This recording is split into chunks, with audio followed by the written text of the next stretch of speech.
Hey everybody, it's GauntletX and welcome back to some more Magic Arena, and today I'll be playing another premiere draft of the Brothers War. This is another flashback draft going on right now. The newest set is technically Lord of the Rings, but they are cycling through some premiere drafts of some standard legal formats for non-alchemy drafters. So, set's pretty sweet. We've got retro artifacts in every pack. We've got some great mechanics like Unearth and Powerstones and stuff like that. There's a lot of cool stuff going on in the format, but let's just hop into our pack one, pick one, which is pretty easily the rare here. Kayla's Command is an incredible card. 2 white and 1 more mana to get a 2/2 on the board, and then give something a +1/+1 counter and double strike till end of turn. So this is pretty nasty if you play a 2 mana creature and then follow it up with this, because you're getting another creature on the board and double strike and a counter onto your early creature. You could hit your opponent for like 6 damage if you put a counter on your 2 mana 2/2, because then it's a 3 power double striker that slams in. Just pressures your opponent for a ton of damage while spitting out more creatures and expanding your board state.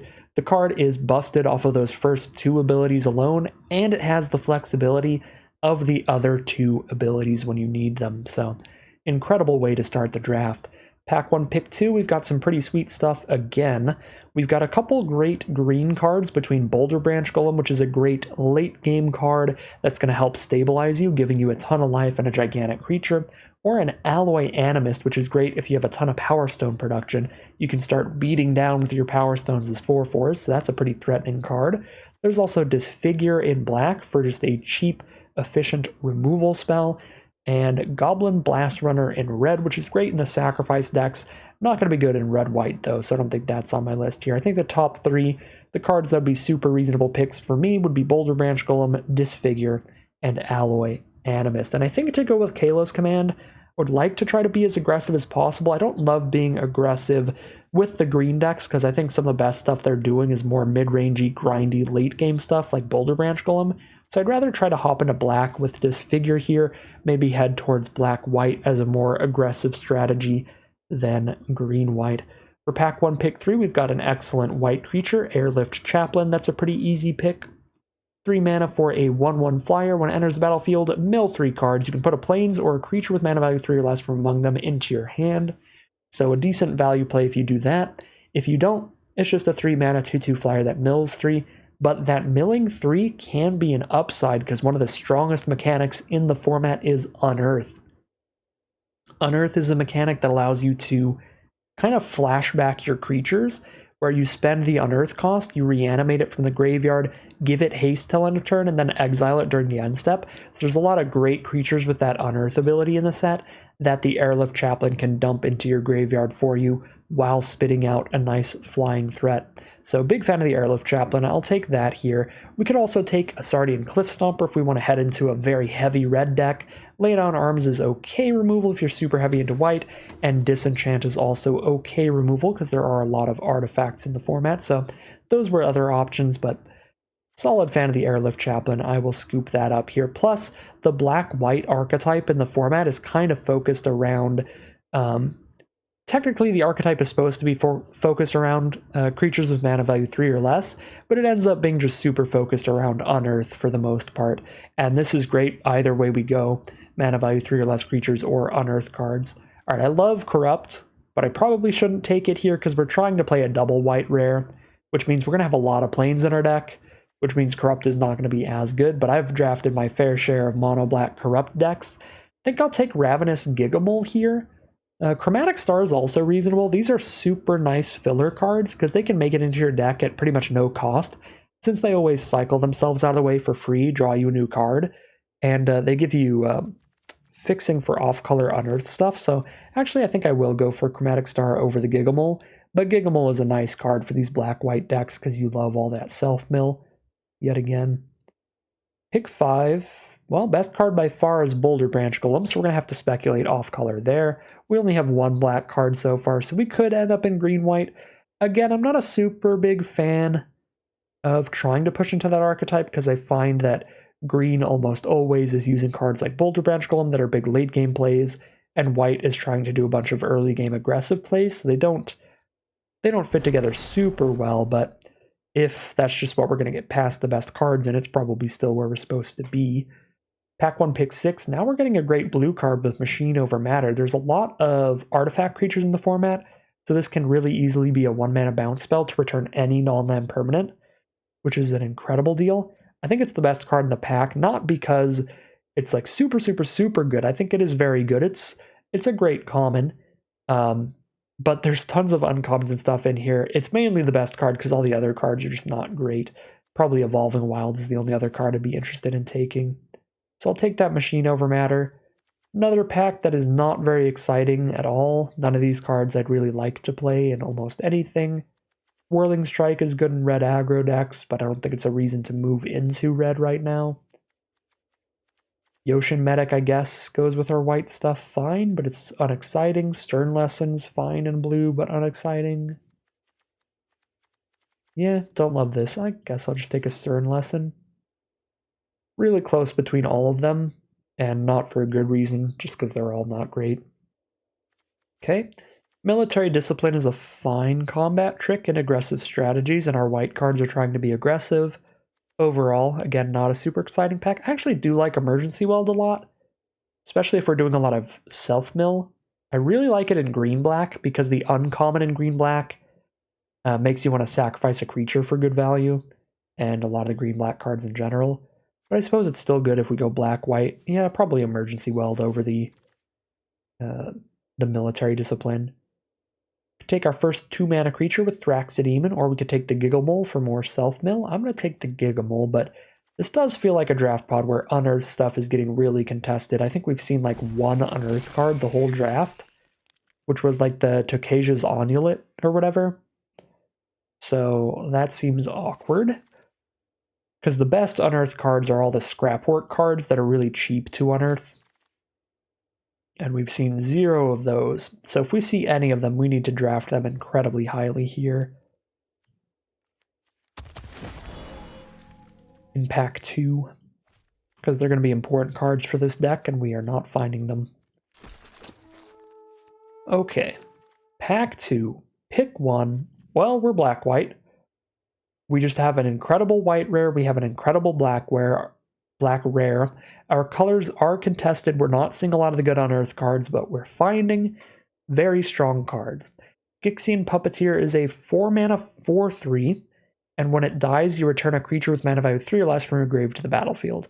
That's already super solid, and if we do get a lot of draw spells to where we're drawing a second card each turn, it can even drain our opponent for some extra life. So Puppeteer is quite strong, and it will be the pick here. If we're the luckiest drafter in the universe, we could wheel an Ambush Paratrooper, but that's kind of the only other card in the entire pack that I'm really interested in here. We'll take a Gixian Puppeteer. Feel like we've got more powerful black than white at this point. We really just have Kayla's Command and Airlift Chaplain in white. So I could see getting pushed out of white before I get pushed out of black. Maybe heading towards black-blue or black-green. Probably not black-red. Alright, we might not be definitely black-white. There are 0 white cards. There's 1 white card, and it's just a very bad common. Maybe we do get pushed off of white here and take Urza's Command towards blue. Blue-black is the draw 2 archetype where you're going to be playing some good card draw so that you can trigger all of your stuff that cares about drawing a second card each turn. Urza's Command's a pretty great card for that. Basically going to be spitting out a large construct, scrying one and drawing a card most of the time, but it's very flexible where if giving your opponent's board -2/-0 is going to win a bunch of combat, you can do that instead. If you're trying to ramp into a giant artifact, you can get a Powerstone instead. Urza's Command is a pretty great card, definitely the best card in the pack. Combat Career and Mightstone's Animation are also excellent if we can wheel one of those, or Scrapwork Rager is solid. Very good pack there. Now a Thopter Mechanic? Yeah, feels like a pivot into blue-black feels justified. There are good white cards for the black-white deck, Warlord's Elite and Airlift Chaplain, but they are not quite on that level of quality as Thopter Mechanic. 2 mana for 2/1 when it dies, spit out a 1/1 flyer, already great right there. But this also gets a +1/+1 counter when you draw your second cards each turn. So I will take that. Now there's an overwhelming remorse. Fantastic black removal spell, instant speed, cheaper for each creature in your grave, and it exiles to stop any unearthed shenanigans. Feeling pretty confident in our blue-black direction here as the place to be. Skyfisher Spider? I could try to splash that in off a Chromatic Star, but that's not a lot of fixing. It is a very good card, though. You can sacrifice a creature to destroy any non-land permanents. So not even just creatures it destroys. It can blow up enchantments. It can blow up non-creature artifacts. Super relevant, super good card. I think I'm supposed to still just take Disfigure, though, because we don't know that our fixing is going to end up that good for the Skyfisher Spider.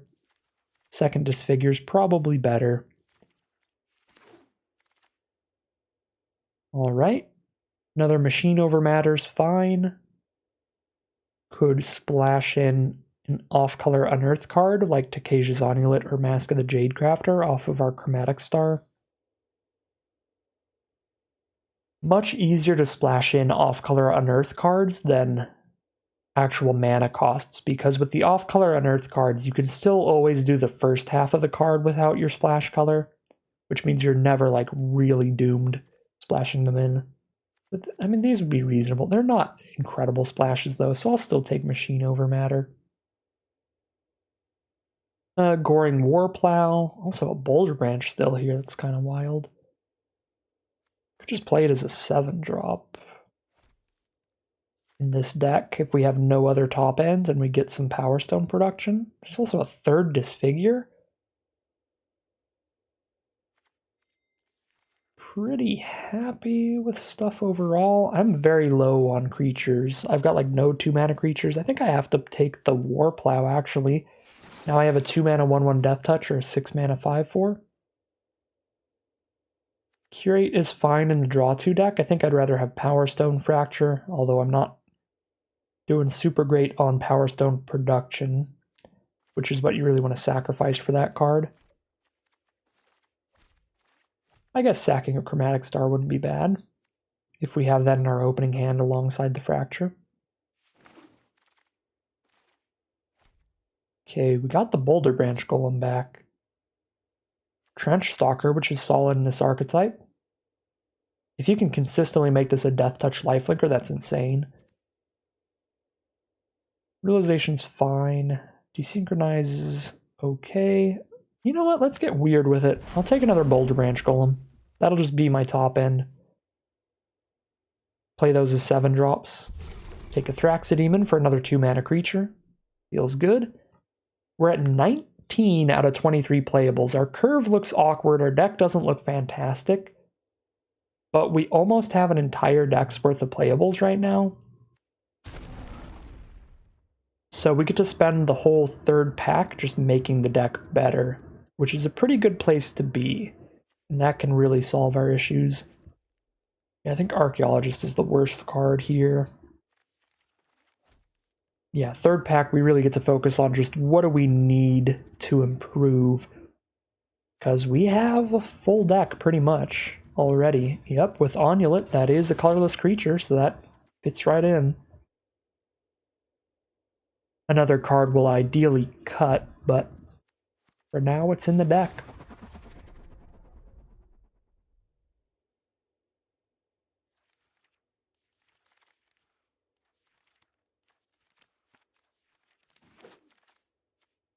Last pick Disfigure. Okay, well, I'm happy to be in black. I will say that much. Alright.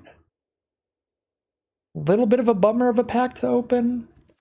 Nothing good, really, blue-black. The best card is Mightstone's animation. But we don't have a lot of great Powerstone production for the Mightstone's animation, so I kind of think we have to take Scrapwork Mutt, which is definitely less good when you're not in red, but because we care about drawing a second card each turn, we can still use this just to discard a card, draw a card one time, even if we don't unearth it later. I think Scrapwork Mutt's actually better than animation with the look of our deck right now, so I'm going to take the Scrapwork Mutt. Wow, this is another massive miss. Only one card's been taken out of this pack, but the blue and black cards are just absolute duds. I already have 2 Machine Over Matter, I don't really want a third. And Third Path Savant is super expensive to draw those extra cards. Yeah, really bad pack to open here. That's pretty disappointing. I'll take the Third Path Savant, I guess. Okay. What does Ashnod do? You can exile creatures from your graveyard later to get tapped 3/3s. That seems pretty solid. And a 1-mana 1/1 Death Touch, worst case scenario. Sure, let's play Ashnod. Probably does improve the deck.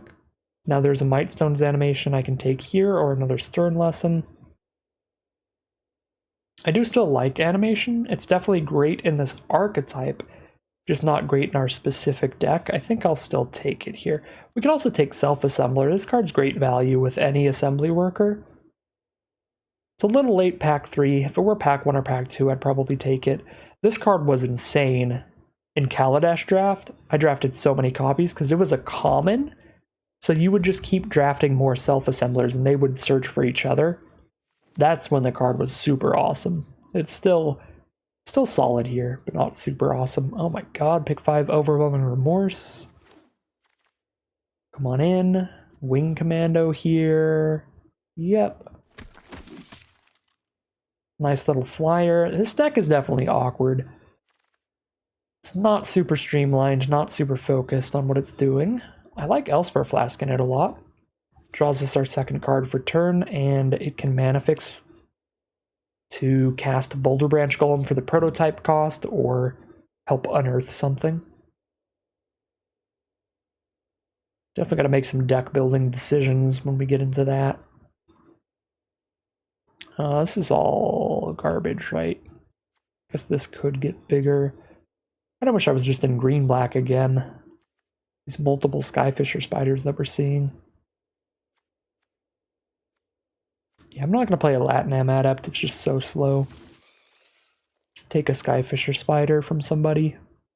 I'm not going to play any of these cards. Still not going to play 3 Machine Over Matter. Maybe I took the first ones too highly. Looks like the card is just very underdrafted in general. So we can plan on wheeling those pretty often, it seems, at least in this draft pod.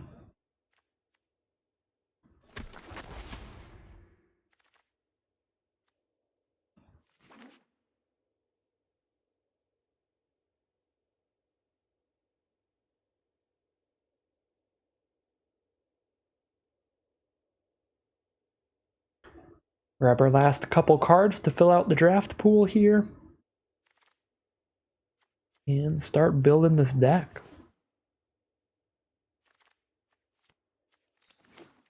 So here's the 50 cards that we have drafted. We get to cut 10 of these. There are tons of options of where to go here because we have so much room to cut stuff. Definitely got to cut a good amount of non-creature cards, so what feel like the worst ones? I really like cards that just like draw 1 when they hit the board, like Elsewhere Flask, and Chromatic Star that just like replace themselves. Moment of Defiance works too, because when we cast any of those during our turn, that does trigger cards like Thopter Mechanic and Gixian Puppeteer. Plus, since we only have those 2 cards that care about drawing 2 in 1 turn, we don't need a whole ton of cards like that, so we're probably dropping some of the card draw here. So I feel like Gruesome Realization for sure can get cut. Sorcery Speed, Double Black is restrictive, plus there's life loss attached. I do like the main deckable, like -1/-1 to everybody.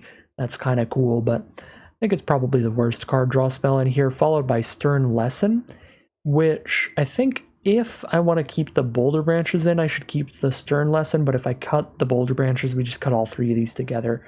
The Stern Lesson, of course, giving me the Powerstone to ramp into the Boulder Branches, which is helpful. But other than that, just being nothing but a dedicated draw 2. Not super exciting when we've got to discard 1 as well. Emergency Well does seem solid. I don't really want to cut that. Powerstone Fracture actually might be cuttable in this deck. We don't have a lot of Powerstone production. We don't have a lot of 1/1s. We don't have a ton of Unearth. And those are the three things that are great with Powerstone Fracture. With Power Stones, we sack a Power Stone. With 1/1 tokens, we sack a 1/1 token. And with Unearth, we can unearth our card, hit our opponent with it, and then sacrifice it before it gets exiled by sacking it during main phase 2. We can't do any of those things consistently, so I'm not very into the Powerstone Fracture, especially because we have 3 Disfigure and 2 Overwhelming Remorse for removal without it. So I think Powerstone Fracture we can just insta-cut. Also don't think we're a great tempo deck for double Machine Over Matter to be super exciting, but it's still definitely an option, and we don't have a great creature count for the double Moment of Defiance. So these are all potential cuts here. Emergency Will, no, we'll keep that in for sure. Chromatic Star versus Elsewhere Flask. Neither of these are super exciting. They just hit our draw 2 and then help us splash in on Earths, but we don't really need to, because I don't think I'm going to splash in Takesha's Onulet, so they're just going to be in here to splash in Scrapwork Mutt, which is also not necessary. We can just play the front half. So maybe Chromatic Star and Elsewhere Flask are just more filler than anything when we don't care that much about drawing 2 in one turn, and we just run a couple Moment of Defiance over them as cyclers. I could actually see that being the case, so those go on the chopping block as well. So we've got this big stack of stuff we could cut there, and then I'm just going to definitely cut the Onulet. Also kind of want to cut the War Plow. Neither of the mana costs on this are great unless you really need that flexibility or you really want that flexibility. I don't think we need it here.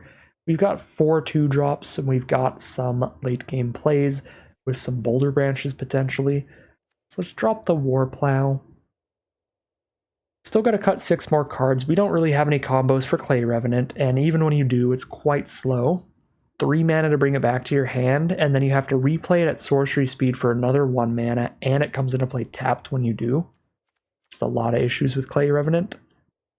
Yeah, it's like a much worse version of the Haunt the Dead Marshes from Lord of the Rings, if you've drafted that set at all lately. Probably do have to keep all the 2-drops. I really don't like these 3s. I could keep them for curve purposes, but most of these just kind of suck. You got to get to 7 mana for the 3rd Path Savant to do anything. Otherwise, a 3 mana 2/3 is well below curve. That's pretty bad. Oops, I don't want to cut the Wing Commander. I think that's our only actually good 3-drop. Let's cut the 3rd Paths, and then Skull Flare is pretty similar, where you need to get to where you have 3 or more creatures in grave. Otherwise, a 3 mana 2/3 is just very understated, very bad. So you need a ton of self-mill, and we don't have that, so Skull Flare is pretty bad. We don't have anything that cares about self-mill for the Gigamole, so we drop that. And then we still need to cut 1 more card, which I think I kind of want to cut Mightstone's Animation, because we're not high on artifacts to put this on. We're not high on Power Stones, and this card doesn't do anything if you don't have an artifact on board. All it can do is enchant an artifact. So we have Scrapwork Mutt for 1, and then it's just Chromatic Star, Elsewhere Flask, Stern Lesson for 1 Power Stone token. Yeah, Mightstone's Animation is going to be really bad. And then that would be it. That'd be a 40-card deck, but I've got all this other stuff that I put on the chopping block that I might want to cut. So now I guess we're kind of going to take another look at the deck and another look at the sideboard and see if there's anything we could put back in that's better. So I'm going to have it all sorted by mana cost again and see how this looks. I mean, it's starting to look pretty reasonable. It's looking like an actual deck of Magic cards. Not a great one. I suppose the Chromatic Star and Elsewhere Flask can help us cast the prototype of the Boulder Branch Golem for 4 mana when we don't have our 7. So that actually kind of helps justify their inclusion. The Stern Lesson, of course, helps ramp into the Boulder Branch with that Power Stone token. We do have Urza's Command for 1 more Power Stone, so there's 2 Power Stone cards in the deck. Yeah, Machine Over Matters are fine. Tempo plays. We've got the great removal spells. These combat tricks aren't great with a low creature count, but what am I really going to do about that other than run some really filler creatures? Yeah, I mean, the stuff that we're not playing is Clay Revenant, Powerstone Fracture, Skull Flare, Realization, Gigamole, War Plow, Involuntary Cooldown, Animation Savants and Onulet. I don't think any of these are drastically better than anything in our deck here. Maybe... I mean, what is the creature count like actually counting here? If we count Urza's Command, it's 10? This is pretty low. It's pretty dang low for double Moment of Defiance. Kind of want to cut Moment of Defiances over anything else then. I mean, really good in the right position, but...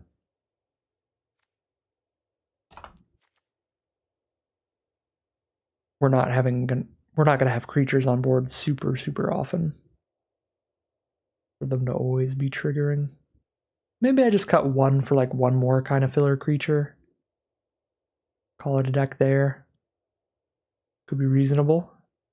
Really don't like any of these creatures. I guess I'll put in the flexible one. We'll put the War Plow back in and cut one moment, and then I'll just call that good enough. Seems like a fine place to be. Did not love how things were going throughout our draft here. And I think it shows a little bit in the deck. Definitely doesn't look perfect, but actually looks pretty reasonable after the deck build. I think we've got an excellent amount of removal. We've got a couple like super good bombs with Gixian Puppeteer, Thopter Mechanic, and Ashnod that could do some pretty nasty stuff. Thopter Mechanic, not really a bomb, but Ashnod late game, spit a bunch of 3/3s, and Gixian Puppeteer in particular, super spicy. Yeah, we've got some really high value cards, excellent removal, Urza's Command doing nasty stuff. This could be a pretty real deck. Definitely gonna call it a deck there. Alright, here's a look at our deck list for today. This is going to be a blue-black mid-range deck. We have some great finishers with Boulder Branch Golems that can gain us a bunch of life and plop a gigantic creature on the board. That is how we're going to be closing out games when we are not doing some nasty things with our rares like Gixian Puppeteer and Urza's Command. And for the setup in the early game, we've got a bunch of solid 2-drops that might draw us a card like the Philagi Archaeologist, the Scrapwork Mutts. Thopter Mechanic can sit there getting bigger and trade off into something. Thraxidemon can just trade off into stuff and maybe draw us cards later. Lots of solid 2-drops to just trade off early for the most part. And plenty of great non-creature spells for the most part. 2 Overwhelming Remorse and triple Disfigure for excellent removal. Machine Over Matter for some cheap bounce spells. Urza's Command is the super flexible bomb rare that we have.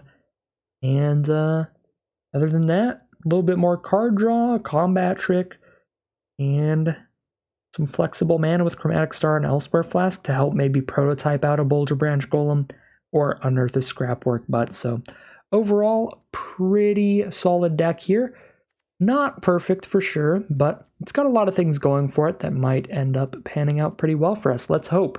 Fingers crossed for sure as we head into the gameplay, see how it does. All right, here we are for game 1. Our opponent's on the play. We've got both of our colors. We've got a 2-drop. We've got a great combat trick. And if we need to play another creature, we can drop down another 1/1 Death Toucher. But otherwise, we can wait on casting the War Plow to play it as a larger creature later in the game. Our opponent's got things rolling with a Survivor of Corliss. They're on black-white. Very sweet archetype. They can play a lot of Self-Mill and Unearth cards, or just a lot of creatures with mana value 3 or less. Those are the 2 main archetypes there, and they fit together quite well. There's a lot of synergies in that color pair. Big fan of it. The Signpost Uncommon's super sweet. It's a 5 mana, like 3/2 or something, but it reanimates a creature with mana value 3 or less from your grave when it hits the board and gives your whole board +1/+0. It's super nasty. Alright, nice aggressive stuff from our opponent. They drop a Clay Revenant to buff the Vanguard. I'll just offer the trade with the Thraxidemon. And they don't have a combat trick, so we'll trade off. Preserve our life total for a little while. And our opponent is stuck on 2 mana here. Just a Survivor of Corliss for the play for turn. Oh my god, I've accidentally minimized. Oh no, now I've opened up the live scene. My bad. I do play windowed so I can keep track of everything on OBS in the background, but that's the issue. Sometimes I accidentally click outside of Arena. So if I could play a 2 toughness creature, it'd be great against these survivors, but I can't, so think it's better to go Thopter Mechanic and Ashnod than it is to go Warplow and Ashnod, since the Warplow can be bigger later, and this way we get the Mechanic on board for whenever we cast our Moment of Defiance to get a +1/+1 counter out of that.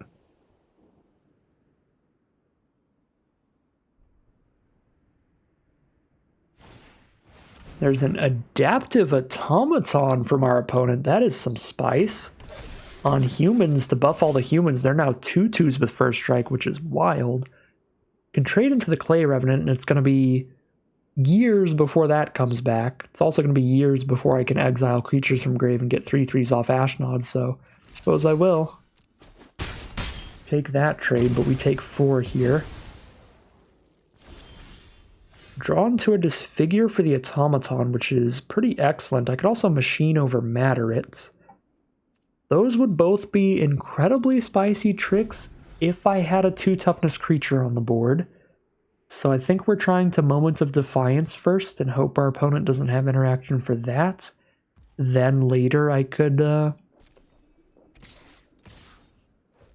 bounce the Automaton and block and get a kill. I probably should have declared my block first in case they had a Disfigure. Oh my god, I forgot. I'm not drawing 2 cards, so this doesn't even work. Well, that's rough. I guess I should have just Disfigured here. That was definitely a punt. Okay. I mean, even if I Disfigured, I wouldn't be blocking, but at least I'd only take 2 instead of 4. These draws are pretty bad for me. Definitely looking for mana more than anything. Now I can Archaeologist and have a blocker that doesn't die, which is pretty important. Pick up an Elsewhere Flask. Okay. Alright. So that Moment of Defiance was really bad. I think I should have just Moment of Defiance during my main phase. That was the correct play, because having a +1/+1 counter on the Mechanic is really important. So that when I kill an Automaton and make these 1/1s, I could kill one with a Mechanic. So even though I wouldn't get anything out of the lifelink, I wasn't going to get anything out of the lifelink either way. I should have cast that during my turn, and we would have been in not an excellent spot, but a fine spot here, I think. I think I need to Disfigure the Automaton, block something, and take 2.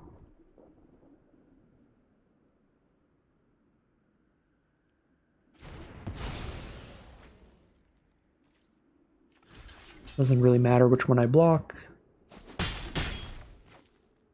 Go down to 9.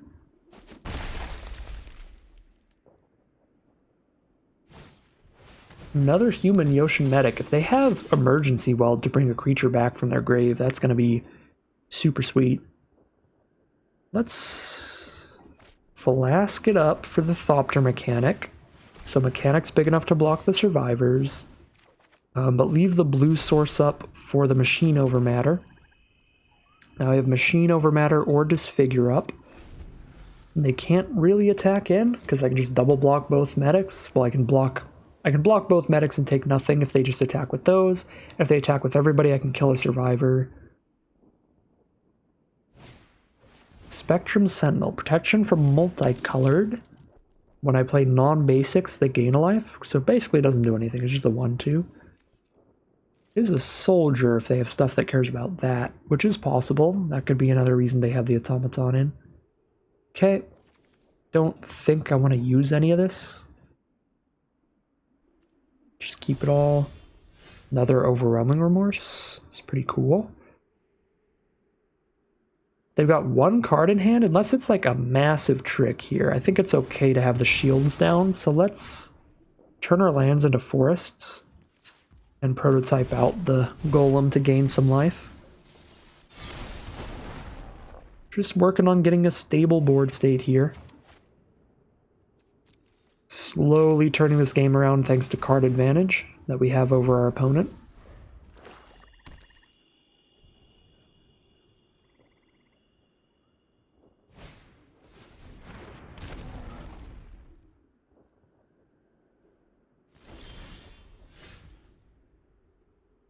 Okay.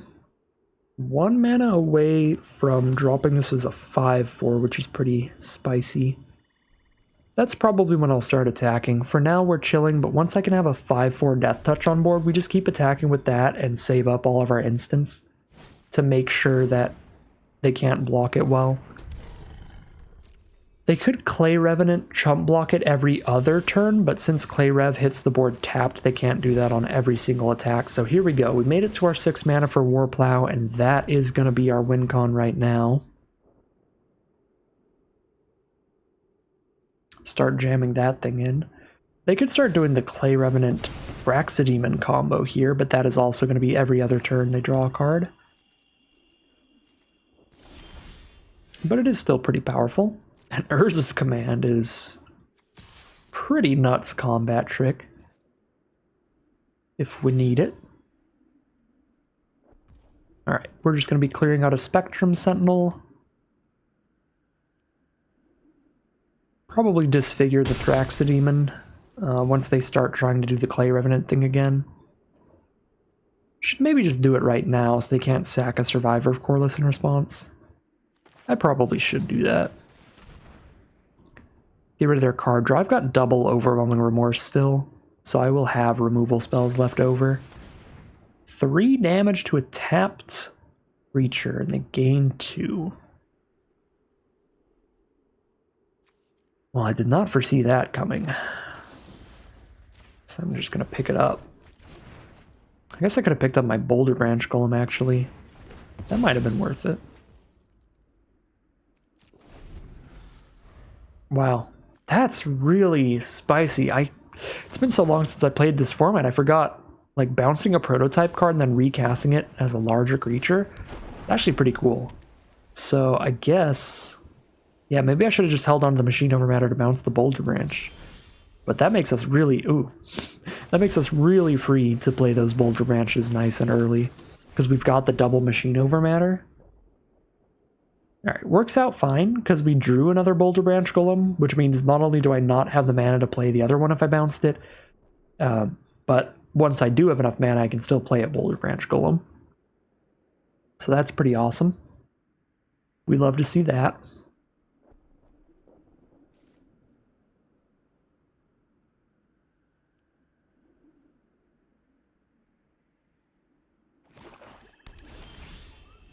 Land 8 for our opponent. They're definitely flooding a bit. I think it's less that they're flooding and more that we've drawn an unreasonably small amount of lands, but that's a good thing for us. Alright, get the Clay Revenant chump block. I could Remorse the Clay Revenant if it ends up being annoying enough, but it only blocks every other turn. Anything in my grave to Emergency Weld? I could pick up an Ashnod and then exile my Thraxidemon for a 3/3. It's only 1 3/3. I'll just save the Emergency Weld for one of my big prototype dorks.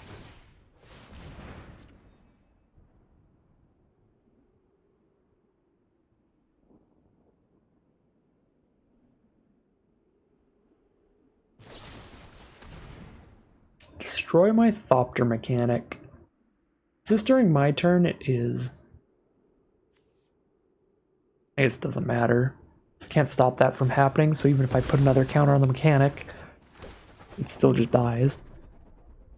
I guess now Overwhelming Remorse only costs 2, so I can play Urza's Command and Remorse. Ooh. Hero of the Dunes. Command doesn't counter, does it? Nope. So bring back their best mana value 3 or less card, which is going to be Adaptive Automaton, and now they have an incredible board state. I like my opponent's deck a lot. That is super sweet. Hero of the Dunes plus Automaton. We're still going to be fine here, but that is so spicy.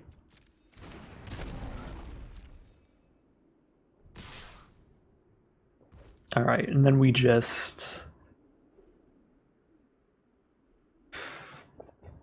give everything -2, -0, and exile the Automaton so they have 1 less toughness and power. Yeah, this is going to be insane. So -2, -0, get a creature, exile the Automaton,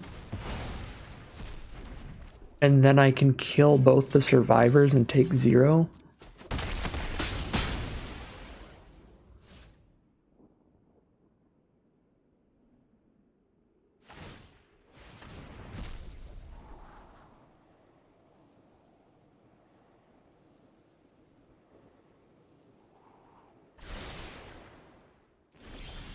They scry 1 to the top, so they like what they're hitting.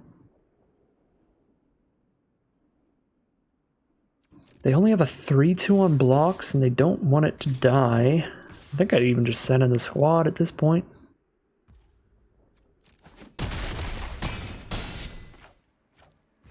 Jam out that wing commando with an overwhelming remorse up.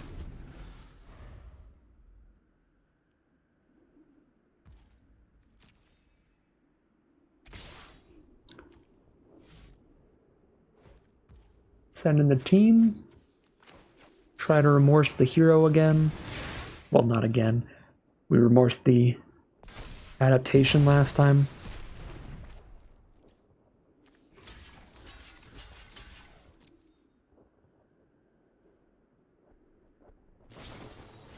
We've got the combat trick to kill the wing commando. They gain 4. It's a little annoying, but we're still definitely in the lead right now.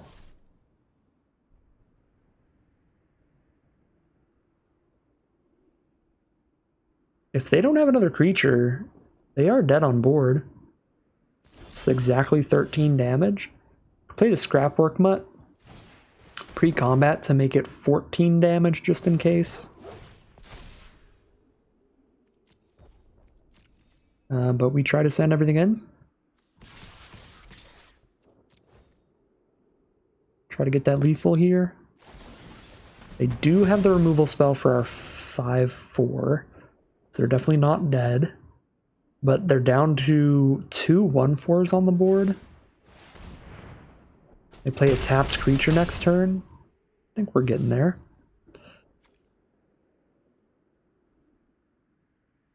Let's keep that pressure on. Let's replay a Thopter mechanic here.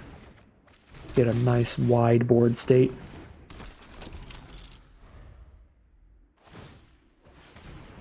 Alright, scry during their upkeep before they draw.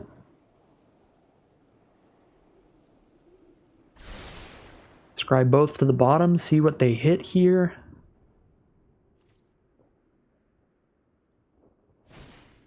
Phyrexian Dragon Engine, Double Striker, it's scary. It's scary for sure. There's the 7th mana for a Boulder Branch Golem, so now if I attack with everybody, they're going to be at essentially 7 life, blocking our 3 biggest creatures. So here, here, and here. They're at 7, they take 4.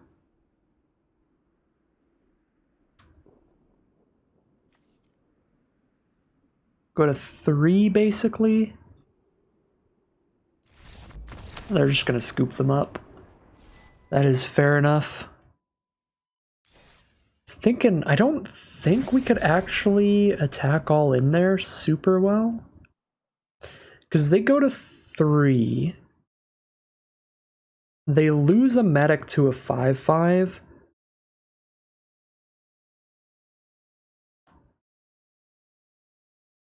Well, let me think. No, they could find a really good block here. Since we had a Boulder Branch coming up, I guess it probably would be best to attack with everybody. But I think they could, like, kill our Thopter mechanic with a 1/4. Kill our Scrapwork Mutt with a 1/4. Trade into the 3/3. No, because then they'd go to 0 because they take 7. Okay, I guess they have to just flat chump the 5/5 to not die with something. If Clayrev was untapped, they'd have a great block. But I guess since they have to do that, since they have to make a chump, then their best block is like chump the 5/5 and then kill a mutt and a mechanic without losing a creature.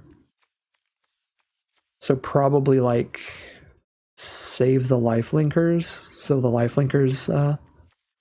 Oh no! Oh my god! Wait, because this gets smaller if my mutt dies. If I didn't play Boulder Branch pre-combat, then they could go kill Mutt with Medic, kill Mechanic with Medic, and this will have 4 damage on it when I lose an artifact.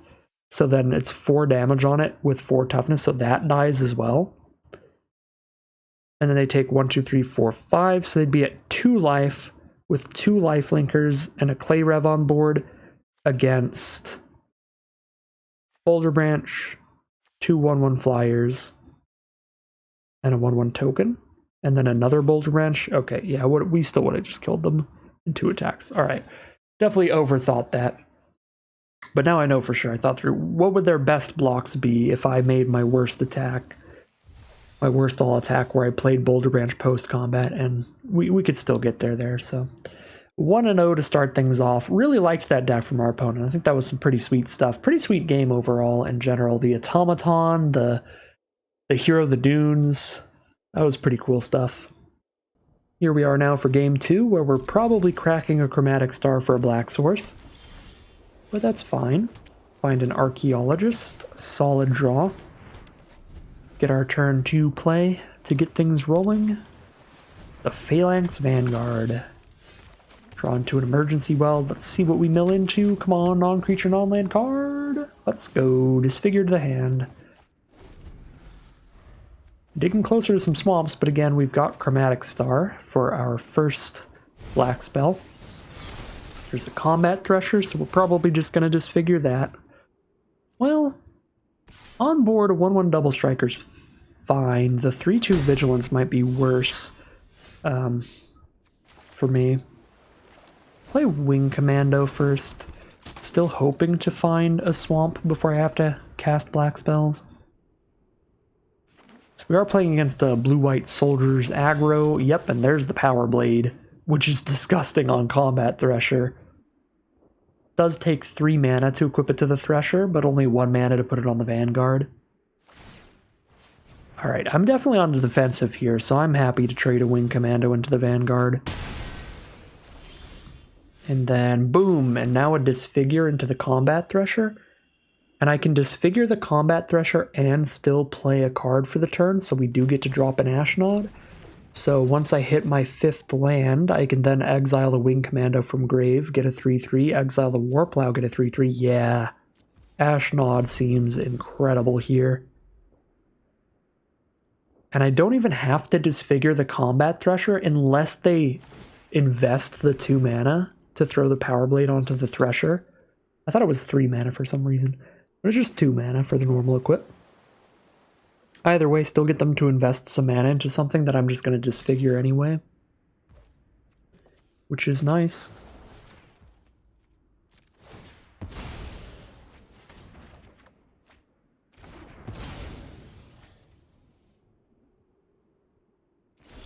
We do find land 5. This ability is instant speed, so I will hold that up. I'm not going to attack in because blue and white both have flash creatures, so just in case, I'll deal 1 less damage to them to just make sure Ashnod remains on board, because Ashnod's going to be a humongous deal.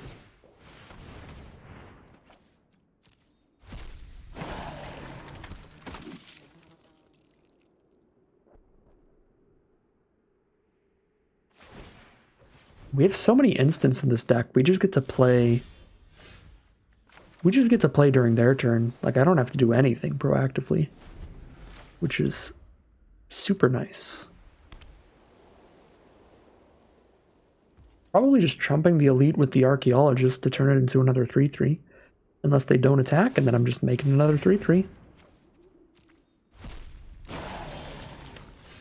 Alright, seems incredible. Now I have a Boulder Branch Golem I can cast for 7. I still can't attack into the Elite unless I want a Moment of Defiance trade a 3/3 up. It's fine. I think I do just want to slam down a Boulder Branch Golem. Then pass.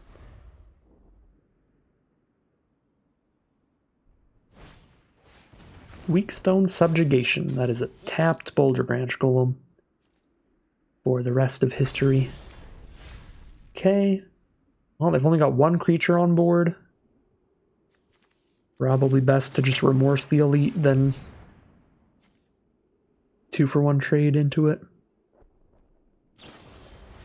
Machine over Matter. They're going to put it back into their hand to replay it later. That is fine. Sack a creature for a tapped Powerstone? Sure, since Boulder Branch can't do anything anyway. I guess if I drew into my own Machine Over Matter, then I could do that. I could also weld back the Golem, but I'm just going to leave it in there for the Mechanist. For Ashnod to exile it. That probably would have been better, just emergency weld it. Would have been pretty spicy. Ooh, Puppeteer, speaking of spicy. Got the mana to remorse that and still have 3 mana up. Alright, I guess this actually does play better, because even if I... Well, it doesn't play better, but it plays fine, because even if I welded the Golem last turn, I would have just exiled the 4/4, attacked with everybody again. And they are going to scoop them up. Alright, so I played that out pretty loose, pretty incorrectly, but our hand was still insane. Ashnod, now that I've played with Ashnod, oh my god, this card's insane. That is so good. Alright, well, that was super, super sweet, super sick. So the right line would have been still to emergency weld the Boulder Branch last turn, and then this turn we would have been attacking for 1 more damage, because our soldier would have come out last turn. But I still definitely would have exiled the 4/4 to get in with everybody, rather than replaying the Golem immediately. And that way we could have spent 4 to exile the blocker and 3 to cast Moment of Defiance. Hit a little harder there, too. Yeah, definitely could have hit harder this turn if I played out my sequencing last turn better, but...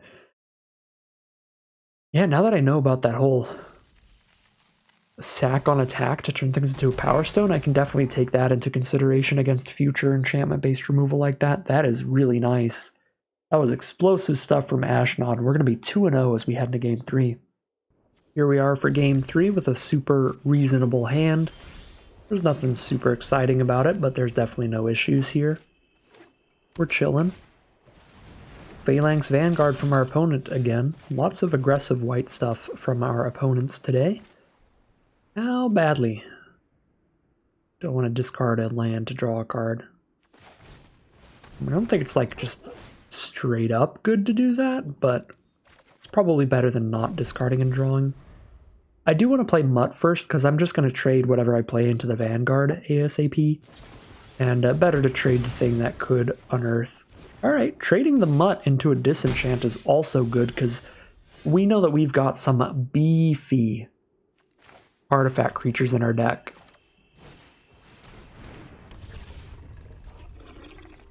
Like the Boulder Branch Golems and stuff, so getting the Disenchant out of the way on just a Scrapwork Mutt feels good.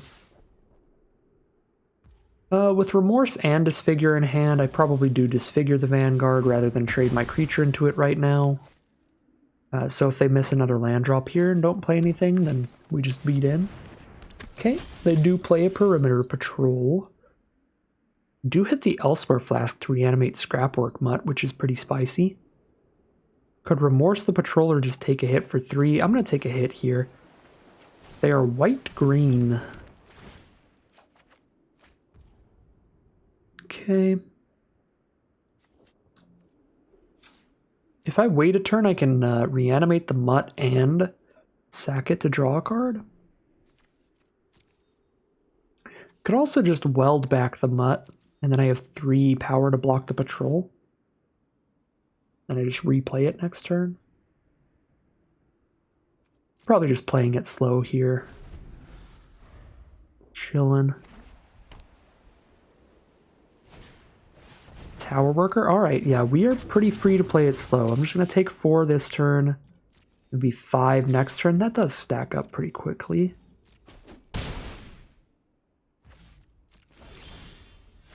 Archaeologist. Should go Unearth Mutt, discard a land, draw a card, sack Mutt, draw a card, and then just shields down. I think I'd rather Archaeologist, hope to mill at least 1 creature so I can play Archaeologist and Remorse. Did mill a creature. And Machine Over Matter is a good draw. So Remorse only costs 2 now. I could Emergency Weld and hold up Machine Over Matter if I want to pick up that Puppeteer to cast it next turn, which does feel like a pretty good idea. because then when I reanimate my scrapwork mutt, if I have the puppeteer on the board, I also drain my opponent for some life, which gives me even more breathing room. And then if I use Thraxodemon during my turn, I also drain my opponent some life with the puppeteer. Puppeteer is just a great mill for us overall.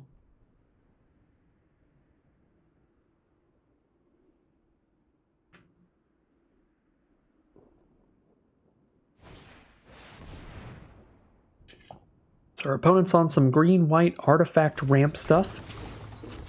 They've got creatures getting buffed when they play artifacts, and they've got just big artifacts to play. Could Machine Over Matter their patrol or save it to do something fancy later? I'm not gonna trade here, I think. I guess I could trade and then bounce the power plant worker, and then they're in a really slow position, but then I don't have the Thraxodemon to work with Puppeteer. I actually think that's probably fine.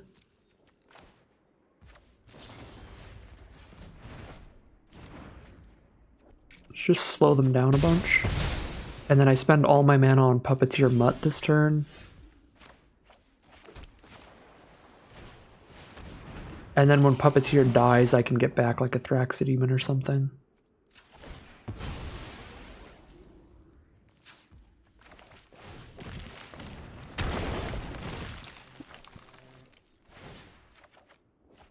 Ooh, the hand is double remorse. Let's go. So now they just spend all their mana to replay something like a power plant worker. I exile it and hit them. They maybe do it again next turn. I exile it and hit them again. Feels pretty good. Okay, that is bigger and scarier than power plant worker. So I will very happily remorse that.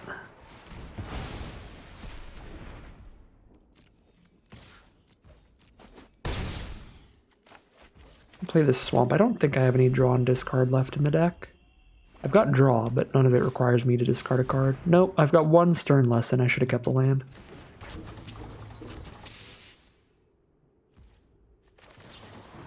Two cards in their hand. We definitely remorse this to keep jamming in. Urza's Command's a beautiful draw.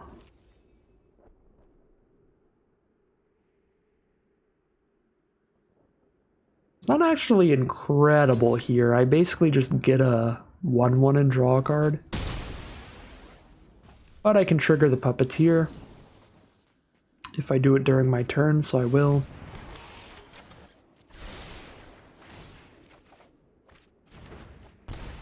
Okay, I'll hold on to this in case I hit my Stern Lesson.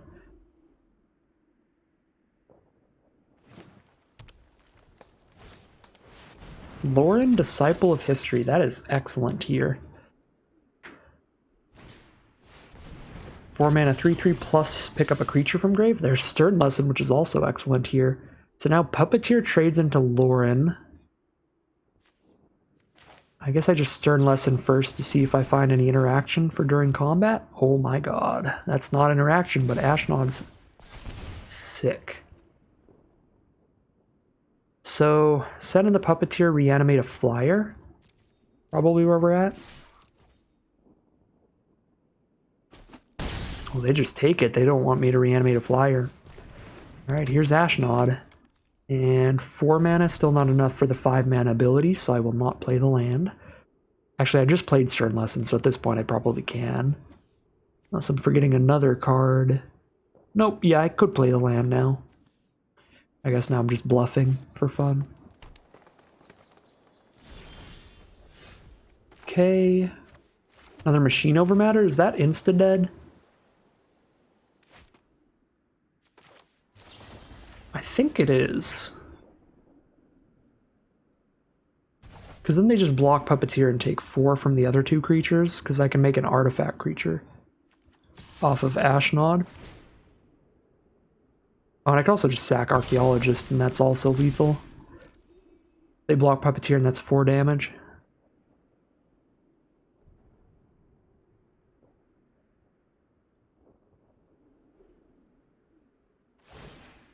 Alright, Surveil with the dig site. Nothing. That is gonna be game then.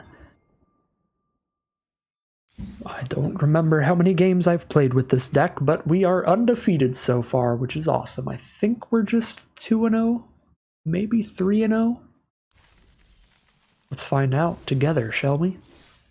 Short-term memories for fools. We are 3-0 undefeated as we head into game 4. Here we are for game 4 with some excellent stuff in the hand. Start off with Ashnod, follow up with Archaeologist, follow up with Wing Commando, follow up with Urza's Command. I've got a Disfigure if I need it. I really like this hand. Our opponent's on mono black so far, so no shot that they're playing a flash creature, so we get a free attack in with Ashnod. Drop the Archaeologist now. Chromatic Star or Machine over Matter? Grab the Machine over Matter. I've already got the Elsewhere Flask if I'm going to need fixing for a turn. Skullflayer is the next play. So we drop a Thopter Mechanic. Send in Ashnod. Could get a Powerstone off this Archaeologist. How much on the aggressive am I? I think I'm on the aggressive enough to do that, especially because it gets me closer to the 5-mana ability of Ashnod. Trading a Disfigure into their 2/3 here, which is pretty great value. Opponent is still on mono black. They're either actually on mono black with corrupts and stuff, or they are stuck off of their second color.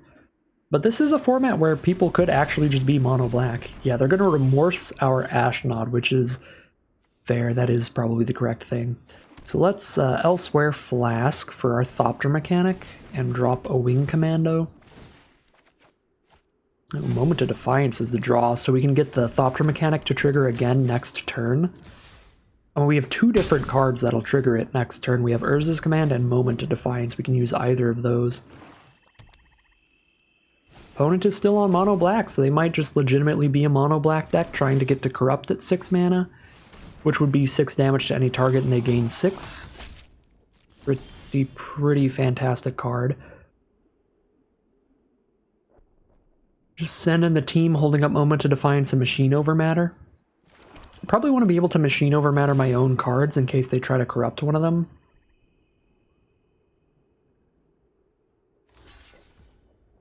Block there. Any of my tricks work here, but if I Moment of Defiance, I get to still have Machine Over Matter up, so I will do that on the Wing Commando.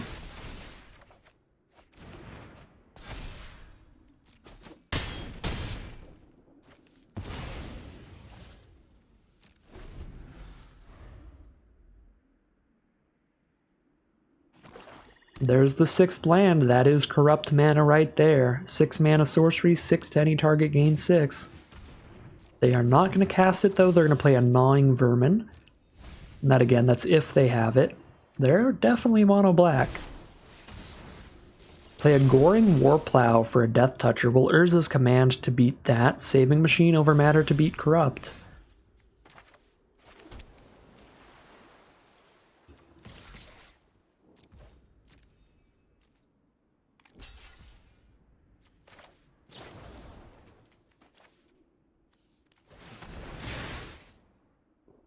I'm going to get another creature instead of buffing Mechanic again here.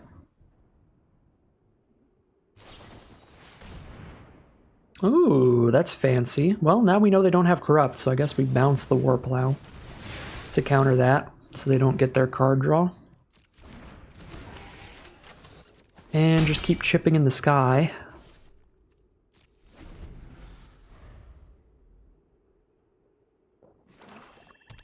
Land for turn. So we're really far in the lead, but if they top deck a Corrupt at basically any point, they can stabilize really hard. Still sending these in, because if Thopter Mechanic trades into Warplow, we get another flyer. So yes, they're even going to chump now. Go to 5.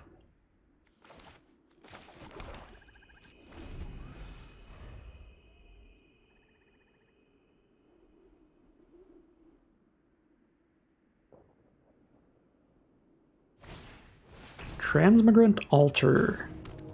It doesn't do much right now, does it? They can turn their 1/1 into a 3/3. That's not bad.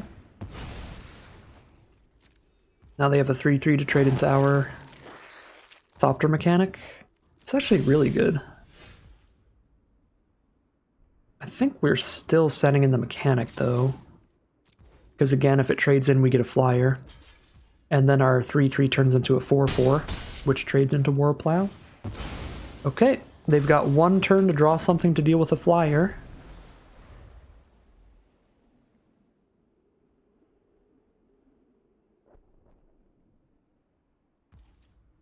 Let's see. Send in the Warplow, no blocks. Let's go down to 20. Moment of Defiance. Okay, I couldn't stop them from gaining 7 no matter what I did there. They had to use it on attacks because they know I wouldn't attack in with the ground troop. Drawn to a Disfigure. If I Disfigure during combat, I prowess up to dealing 8 instead of 7, which is still not lethal, so I'm just going to hold on to Disfigure.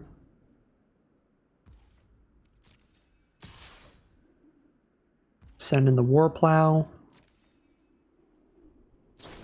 Oh my god, really? Another Moment of Defiance? If I Disfigure here, they gain 5, go to 8. 4, 5, 6, 7. I only attack for 8 or 7 on the crackback though, so I don't lethal unless I top deck another non-creature card.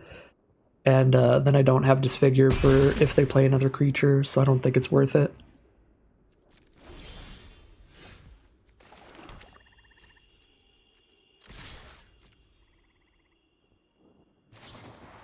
They've got the Overwhelming Remorse. Oh my god.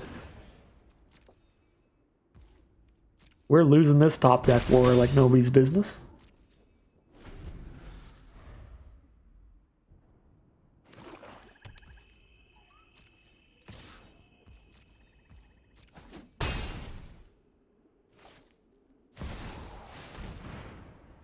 Okay.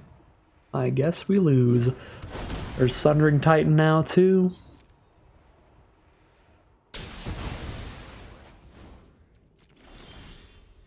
Oh my god. Well, what are you gonna do? You just drew like 5 lands in a row in the end?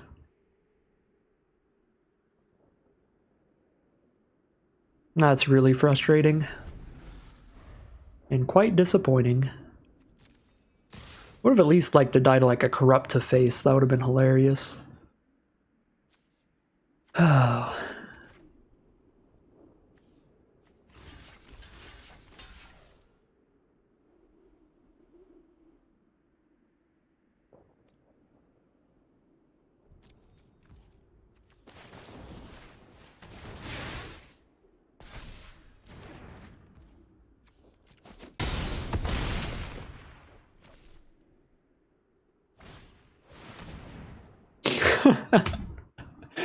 Alright.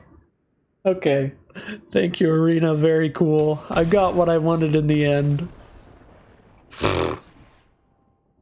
Well, I mean, we got handily in the lead earlier. We got several great attacks with combat tricks into there. We played around their combat tricks, didn't try to trade into their thing on block. I think I played pretty much as well as I could have there. And had solid draws throughout the first half of the game, but like 5 lands in a row against just runner. Can absolutely flip a game around, so bummer to lose that game, but at least we did get corrupted in the face, which is absolutely hilarious. 2, 3, 3-1 as we head into game 5. Here we are for game number 5. This hand, super bad if we don't hit a black source. If we do, it's pretty excellent. We are on the draw to help hit that black source a little sooner, but I think things go a little too abysmally if we don't find the black source. Well, this hand's pretty bad too. The mana is terrible. Got Archaeologist turn 2 at least. Which digs for a non-creature card, which can help find a Chromatic Star or an Elsewhere Flask, or just a card draw spell like a Stern Lesson. There's a lot of things Archaeologist could hit to help us find a black source. If it mills like 3 swamps, then we're just RIP. Alright, Urza's command helps. That is fine. Rough draws this round. Definitely hurts after the second half of last game into just mulligan into still a rough hand. Oop. Rough time of it these last few minutes. Don't think we can mulligan down to 5 with this though.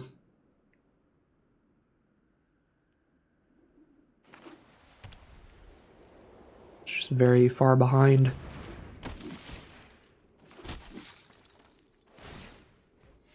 Alright. There is the stern lesson to do some digging. I've got nothing else I can do here, so we'll play that during our turn. So if we hit the land, we drop it down, and we do find a land. Still not a black source. Warplow I can spend 6 colorless on. Boulder Branch 7. Got a lot of 1 toughness cards. I don't think I get rid of Disfigure or Remorse. Maybe I get rid of Machine over Matter. So if I hit any land next turn, I have 6 mana to play the Warplow. If I hit a black source, we can play Removal and Urza's Command or something. This might be a little bit greedy, but I'm hopeful. We're digging pretty far.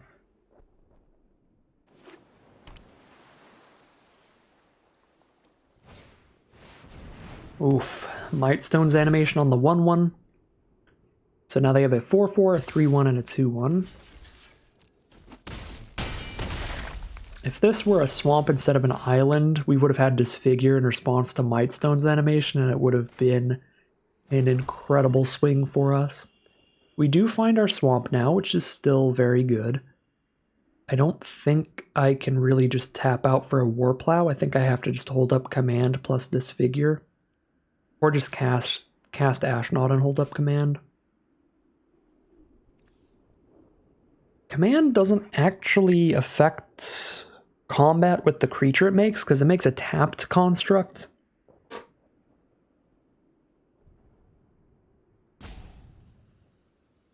But it can give everything -2/-0, which could affect combat. Guess it won't really when our only blocker's a 0/3 right now. I could still go Remorse Disfigure. Yeah. Probably Remorse plus Disfigure. Energy Refractor. I think I chose the wrong discard here. I don't know what I should have discarded. I don't think Boulder Branch. Maybe I should have discarded Warplow, because if I still had a Machine over Matter here, I could bounce the animated 4/4. Oh my god, they have a Siege Veteran too, one of the biggest bombs in the format. That thing is completely absurd. I'm going to go full control mode so I can exile that or disfigure it before they move to combat. Oh, I guess I can't Remorse and disfigure. I have 1 black source. Totally forgot about that.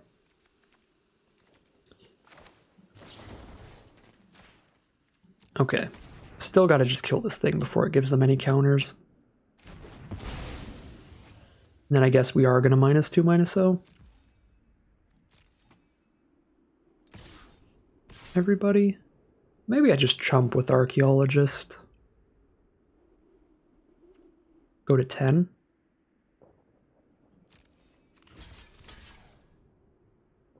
This way I get to scry 1, draw another card, helps dig out of this.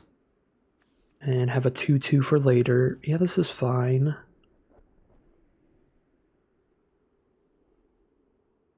I mean, I've got the cards. I already have enough cards to compete if I can survive here, so let's actually get the chump and keep Archaeologist on board. It's close on what we want to do there, but I'll keep the Archaeologist instead. Remorse is 4 mana, so I can play Flask and still Remorse the 4/4. There's a Machine over Matter. Beautiful. Absolutely beautiful draw. That makes up for discarding the first one like a doofus. If we lose this game, I think that's definitely going to be part of it. is that we would have had a Machine Over Matter to bounce this 4/4. That would be spectacular here. I guess I do get to just cast Ashnod now, since Machine Over Matter is just 1 mana. And that's what we're casting instead now.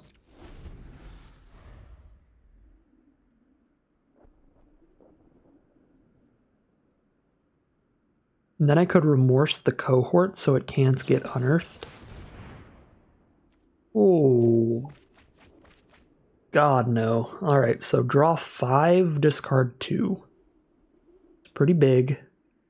Pretty bad for me.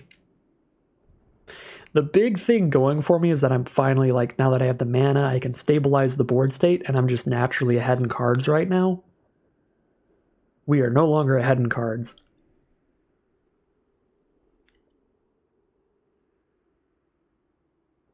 That is a draw 5.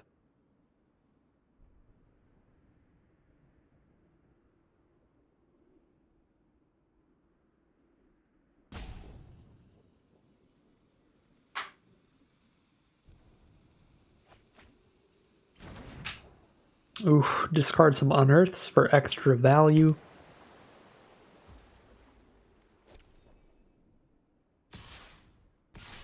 Send in a Cohort and a 4/4.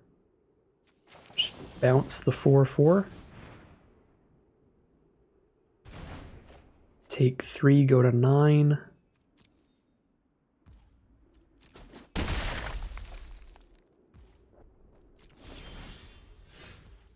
Another Disfigure.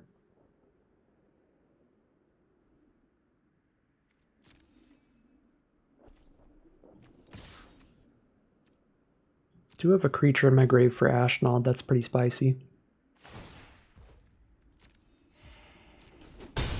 So poke for 3, hold up my instants.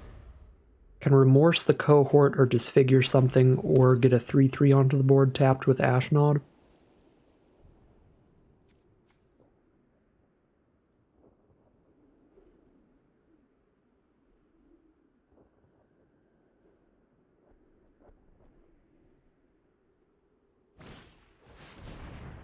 Prison Sentence the Ashnod. Stops the activated abilities.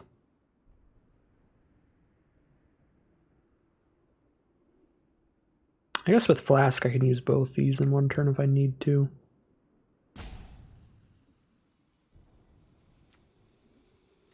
Still hold this figure up if I do this, so let's do this for our final time.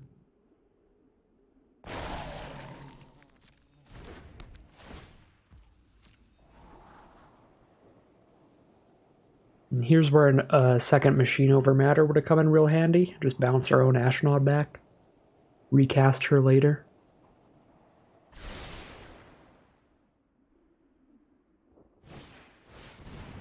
Oh my god.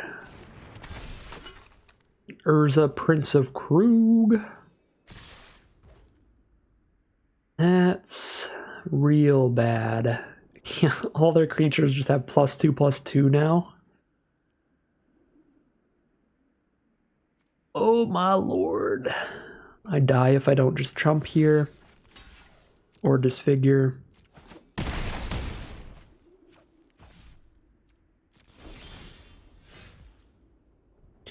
Now I can Remorse and still Disfigure. One of those two. Have to play the defensive here though. Now that I'm down to 5 life, can't be making any attacks here.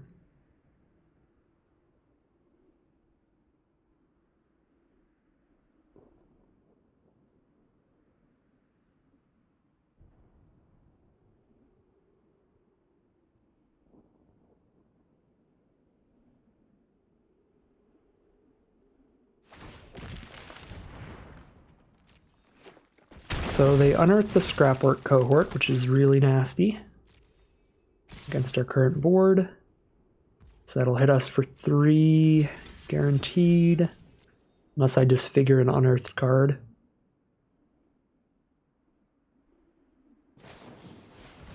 They're in a Zephyr Sentinel. turns a creature to their hand, which can return the Unearthed card. I think. Can it? How does this work?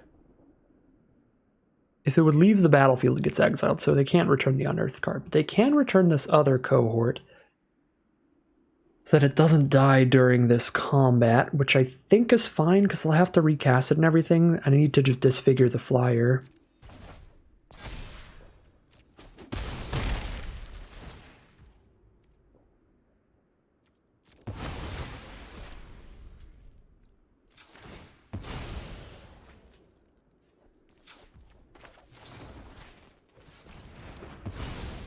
Okay. 1 mana off from these Boulder Branches being very good for me. They have no haste right now. How much do I want to take that bet, though? I mean, they're blue-white. They could have a flash creature that just kills me.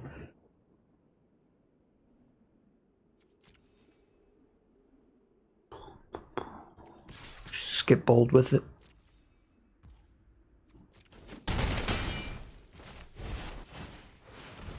Don't do it. Don't do it. Okay, it's just a counter spell. That's fine. I go to 1. I die to a combat trick.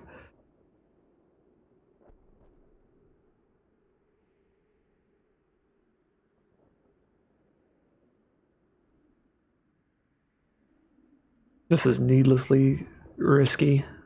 I should have just held like 1 3/3 back. I don't think I should have held both, but 1 3/3 back's probably correct. With 2 Boulder Branch Golems off just like 1 land, I probably shouldn't be playing risky right now. I should be playing in a way that gets me that next land drop. More likely.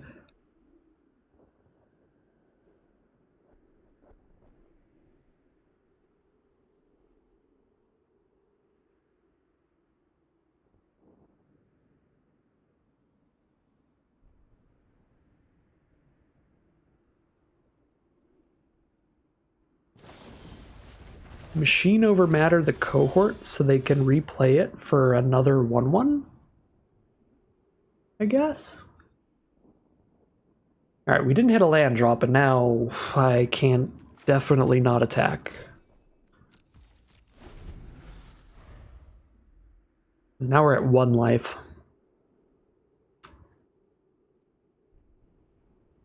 With 2 creatures up against 2 creatures, so any removal spell kills me, any haste kills me.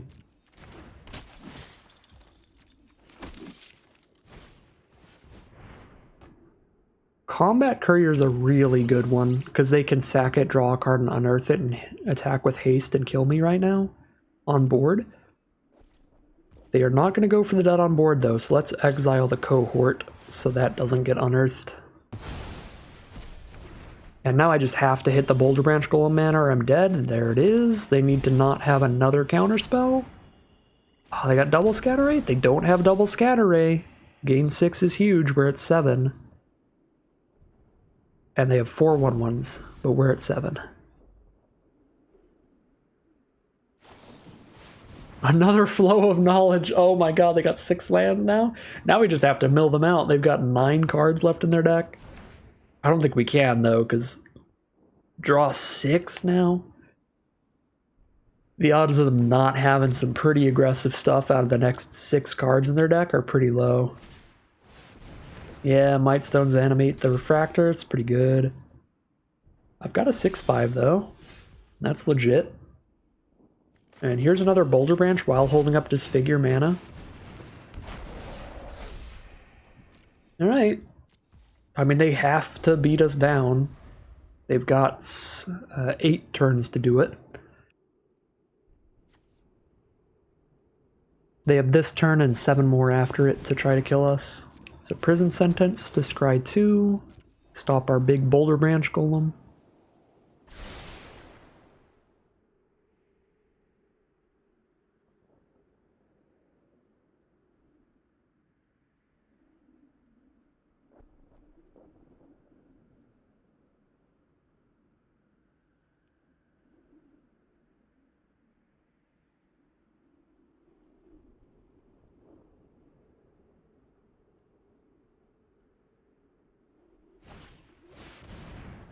self-assembler. And they are not going to search anything else out. They'll just play it as a 4/4. Pass the turn.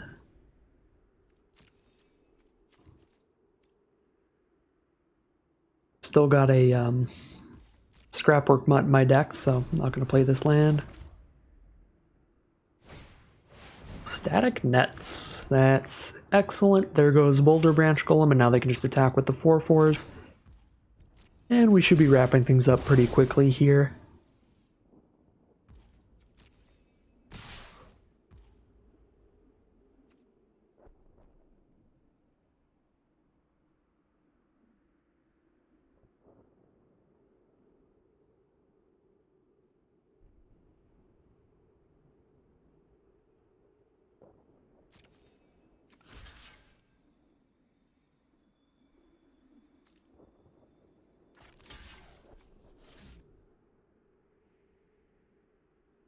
Draw one more artifact, this becomes a 5/5, which is a big deal, so I'm going to leave myself open to doing that. Give myself the opportunity.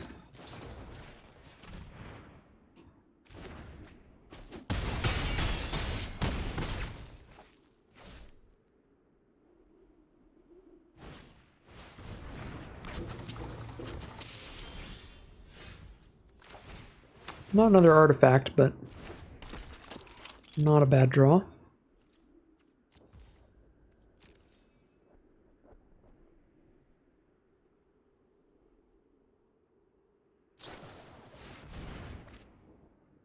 Wow, they are getting really aggressive. Go for a Stern Lesson. They've got 3 cards left. They must just have lethal here or something, if they're doing that.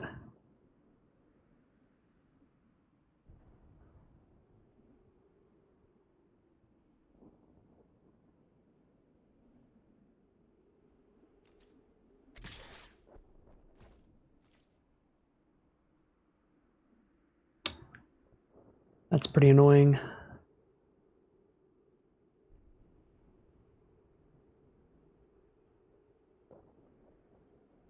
don't have enough creatures to just take that. I guess I have to just do this. If I just take that now, I just die next turn. Oh my god, Emergency Weld? Got 9 mana. Pick up Boulder Branch? Oh, I don't have a Boulder Branch because they were exiled and pacified. Emergency Weld is still good. I think I have to take Archaeologist actually because I just need to be on full survival and it blocks and digs for another removal spell or protection spell of some kind.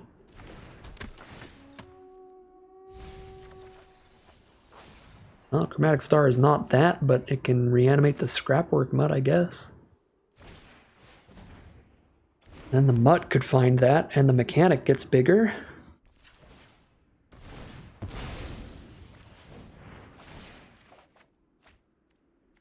Got our own little value machine going on right now.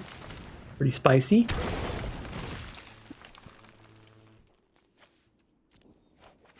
That was a very good chain of draws.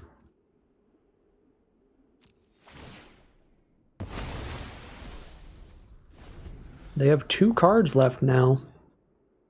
We have 4 blockers. They have 5 attackers. Oh my god, they scooped them up! They just got a little bit too excited about their card draw. Oh my god. Alright. Just a little too much card draw with all the flows of knowledge. We are going to find a victory in the end to them just self-milling. Really, really excellent work from the Boulder Branch Golems as the big way to stabilize there. That was, yeah, just some absolute MVP status to those cards. We are now 5-1, I think. Again, worst short-term memory ever. We are now 4-1. counting my chickens before they hatch, because this has been a long draft so far. We're like an hour and 40 minutes into the recording. Just 5 games down. I guess like 2 of these games have ended with basically no cards in each player's library. Wild stuff. 4-1, breaking even at least as we head into round number 6. Here we are on the play for round 6 with a glacially slow hand. It's got some good cards in it though. We can machine over matter their early aggro card if we need to. Whatever's going to hit us the most. And then we're going to be using Urza's command into Boulder Branch Golem to try to just have some very impactful spells make up for the lack of early plays. So they're probably on blue-black. They've started with a Combat Courier. That can get played in any black deck, because they do have cards like Gixian Infiltrator that get bigger when they sack Combat Courier. I will play the Warplow as a 1/1 Death Touch. They played a 1-mana creature into a 2-mana creature. I think that's more than aggressive enough to try to hold down the fort here. Alright, crack the Combat Courier to draw a card and make the Infiltrator a 3/2. We've got the Warplow to block it and trade if we need to. And they're going to be black-red. Black-red is a sacrifice-themed archetype in the format, where they play Combat Couriers just because they make Infiltrators and other stuff bigger. I do have the Machine Over Matter to, at some point, just get rid of all of the counters on the Infiltrator, so that should play pretty well in this matchup. So I like just having that to hold up. Should be nice.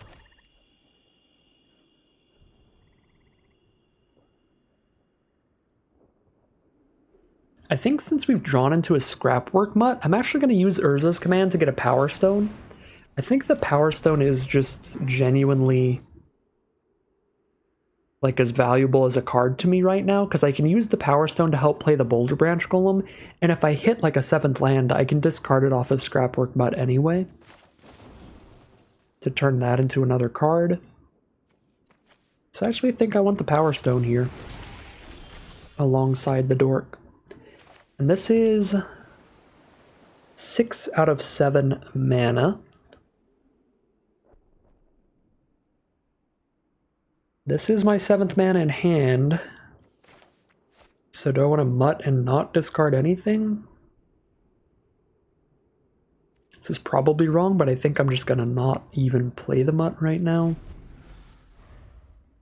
I don't think they're hitting me at all regardless. It's probably okay.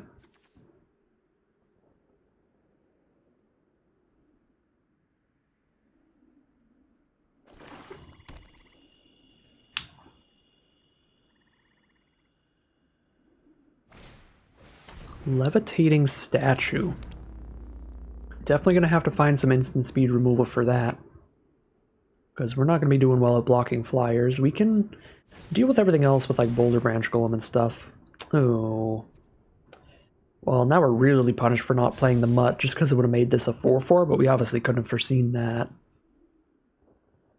That's super nasty though. Exactly enough to kill it right now and no later.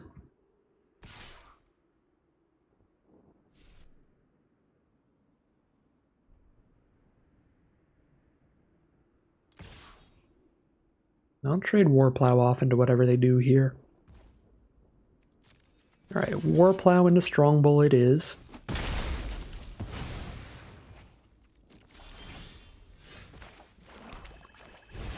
Alright, on the plus side, there's a land to discard to the Mutt, since we didn't play it. Maybe I was supposed to just play it and discard the land. Obviously, if I knew the next card was another land, then definitely, but I've had a lot of games where I've had Boulder Branches sitting in my hand with 6 mana, so I really didn't want to take that guaranteed 7 mana for the Boulder Branch Golem away, even if any 7th land that I drew after would be redundant. It's like if I discard this land and then don't draw a replacement land sometime soon, it's going to be a really big deal having this Boulder Branch just sitting in our hand. So I'm fine with how I played it out. I think if anything, I should have just played the mutt and not discarded a card. I think that's probably the case.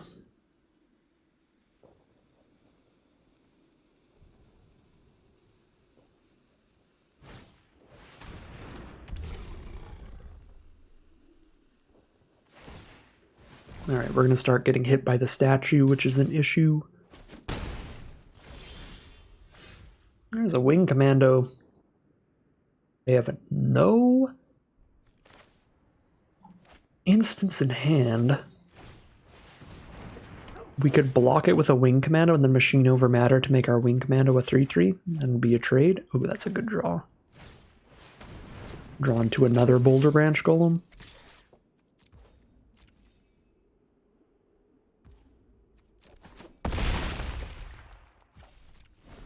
Start sending in the boulders. We're in that Mario Party 3 boulder ball. We're in the cannon atop the hill just shooting boulders down at Mario and Luigi. Get out of here.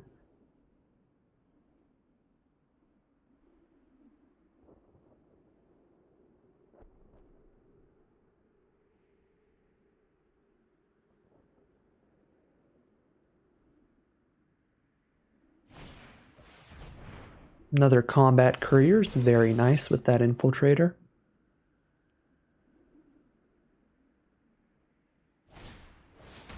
Ooh, a Gixian Skullflare with 3 creatures in grave, so it actually is going to keep getting bigger and bigger. Not ideal for us. Pretty spicy for our opponent.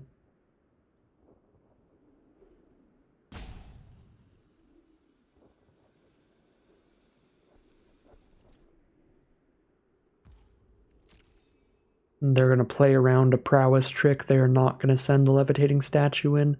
Sad. An overwhelming remorse now. And I have 2 instant speed tricks to affect combat if I need to. So we'll send in our good attackers and then play another Boulder Branch Golem.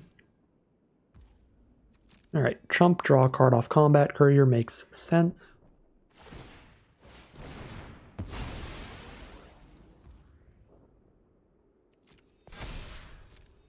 Alright, I will be taking a hit in the sky from the statue, but I am going to take the turn off of holding up removal to play another Boulder Branch Golem to start rolling in with, because if we hit them twice with these Boulder Branch Golems, they will die.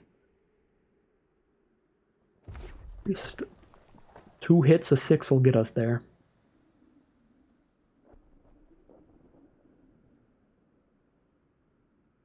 The life totals are obviously not very close, but I think this game is actually really close on board. With Infiltrator and Skullflare getting bigger and bigger as time progresses, and that levitating statue being a good flying attacker, I think things are real close right now. Really depends on what they have in hand. Oh my god, okay. So I'm mega dead, because now they get to attack me with a Boulder Branch Golem and then sack it to their Thraxidemon to make the Infiltrator bigger. That was like the worst card in the universe for me. Sibling rivalry it is. Alright, that is filthy. What am I going to do about that? Take all this damage and try to just crack back for lethal, because they'll be tapped out. They'll be tapped out, and I can kill the levitating statue. We actually just try to surprise lethal off of double prowess wing commando. That might get us there. Honestly, tapped out. 6, 7, 8, 9, 10, 11, 12. Boop it in. Okay. Absolute heart attack of a last turn there, but they attack with the whole squad, then we just have that lethal crackback with the surprise prowess. Great stuff from the prowess flyer there, and huge stuff from the Boulder Branch Golems, even if one of them was a filthy traitor. Come back to slap me in the face. But yeah, we'll take it. 5-1. We are now in the money, leaving this event with more gems than it cost to enter. Spectacular place to be. 5-1 heading into game number 7. Here we are for game 7. It's a monocolored hand, but Elsewhere Flask can cast 1 blue spell, even if it is a double blue spell like Urza's Command. So this looks pretty nice. Plus, I think just the curve of cards is pretty excellent here.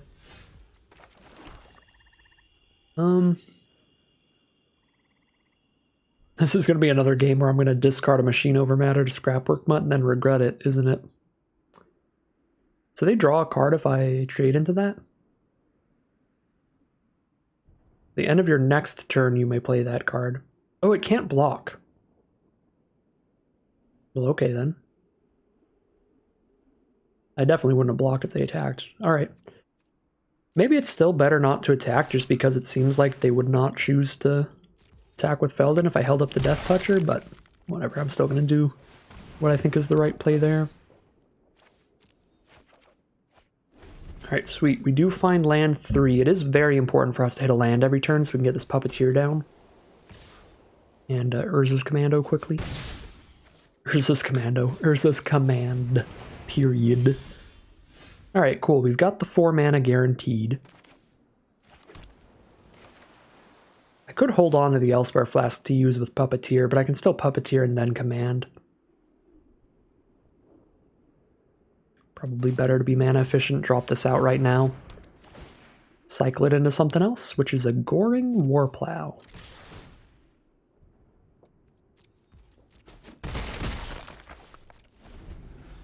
If I hit another blue source, I can keep the Elsewhere Flask to use on the Scrapwork Mutt's Unearth effect, which is nice. Vanguard. When it or another creature enters the battlefield under their control, something else gets +2/+0, so Feldon does, but Feldon dies to disfigure. So it doesn't matter. It's also a first striking blocker, which is pretty annoying.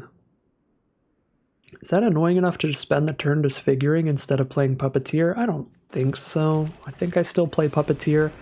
We definitely could just attack all holding up Disfigure. I don't think that's significantly worse, but I do think just jamming out Puppeteer is likely better. No. Sadness. Because Puppeteer into like Urza's Command would have been super spicy. They are down to 2 cards in hand, so we're still doing pretty well here. Don't hate this at all. And even a Puppeteer in Grave is fine when we've got Ashnod on board. Archaeologist picking up Overwhelming Remorse, that's a good one.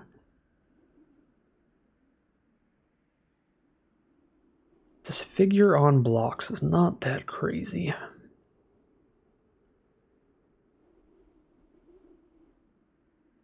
Archaeologist is also not that crazy. I'm going to turn Archaeologist into a Powerstone. It'll help us cast the Warplow. It'll help us turn more creatures into 3/3s from our graveyard. And it'll help reduce Remorse's cost, so we can play it for only 2 here on whatever they play. Or just on the Vanguard. Ashnod's been so sick. Alright, that's just nothing. That's just a 2/3.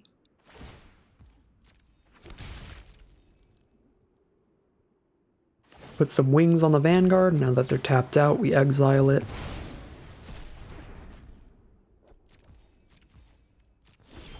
Probably just doing Ashnod things for the most part, because that lets us hold up all our instants.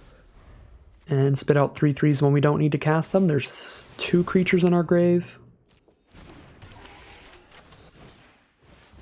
Alright, Onulet and Rock Hunter, and that's everything that they have that we know of so far.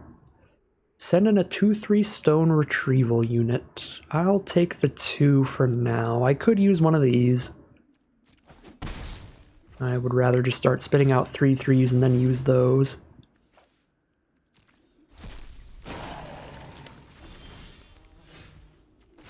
Alright, yeah, we're still just riding Ashnod all the way to victory here. Land off the top for our opponents, pretty rough for them. There is the Aeronaut's Wings onto the Onulet. That's going to be a big deal. Don't want to have to double disfigure that. They're at 13 here. So that is worth considering with whatever we do. I can Urza's Command, scry 1, draw a card. Well, I can Urza's Command and reduce the power as well.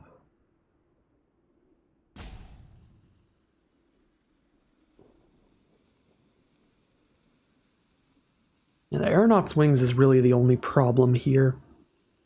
Makes us need to try to outrace them. I think disfiguring 1 Rock Hunter and going for a crackback's pretty good. 2 mana up after an Urza's Command, so I could disfigure Rock Hunter immediately after doing this. Yeah, let's do that. Let's take the 5. I'm going to scry 1, draw 1, and make a creature.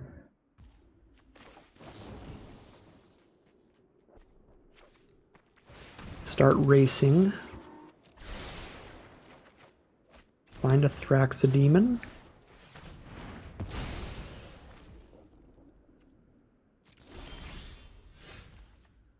$11 power on board. They don't take lethal if they don't block. But they probably do have to block. If I play Warplow pre-combat, still 1 damage from lethal.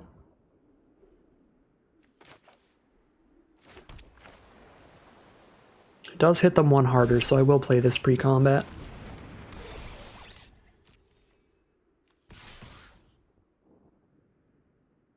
But I suppose we're racing here. Attack in a way where I don't have to disfigure to kill the retrieval unit. I mean, I could just send in with everybody. If they just kill the mutt, they just kill the mutt. But I'm going to save the disfigure so I can use it as a little bit of a backup plan to not just take lethal from Onulet to a combat trick. Like if they draw Whirling Strikes or something to give it +2/+0, make sure I have the disfigure to stop that, and we should be able to outrace them here with 2 swings.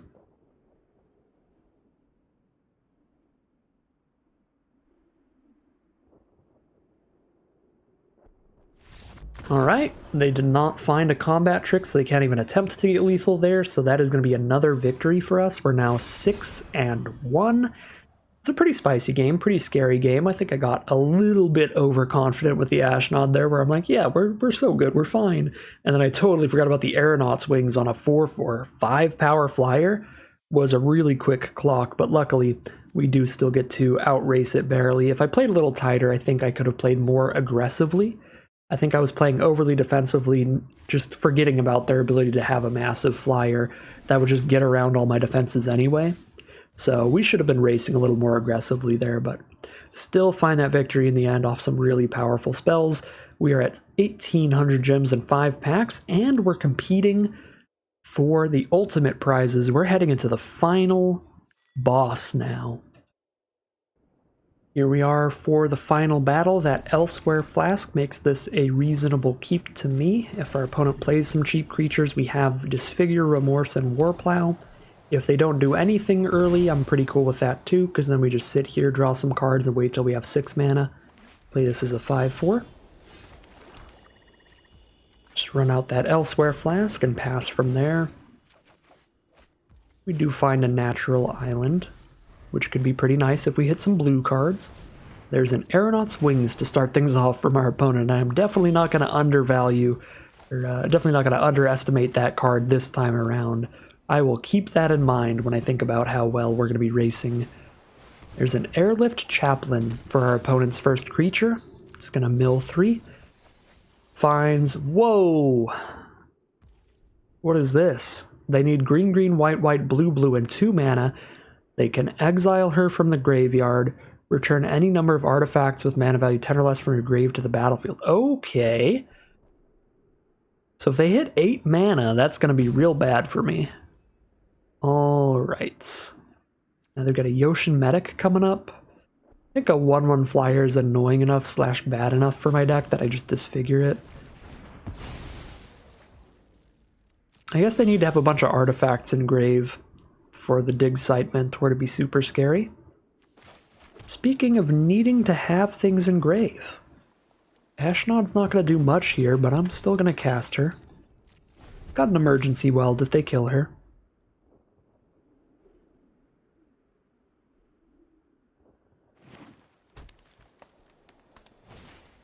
Okay, they're going to play the Yoshin Medic, which is pretty great at holding those aeronaut's wings. 2/4 flying lifelink would be pretty solid. I don't really want to Overwhelming Remorse a 1/4. They've got 5 cards left in their hand. They've got to have a scarier creature than that. So, I think I'm just passing the turn.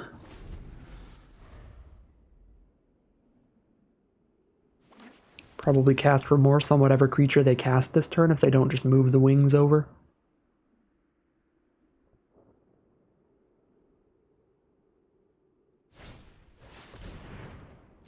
Alright, Retrieval Agent is not particularly scary, but it's scarier than the Yoshin Medic. I still don't think it's scary enough to kill. Alright, drop that War Plow down, and now we've got our big threat to start attacking with. Our finisher has been assembled. Let's start trying to close this game out. We're not exactly in the lead. It's not going to be like an easy process. It's more, let's start racing with our opponent than anything. They could double buff this agent. It's 4 power. That's actually pretty annoying. They can just trade into the War Plow.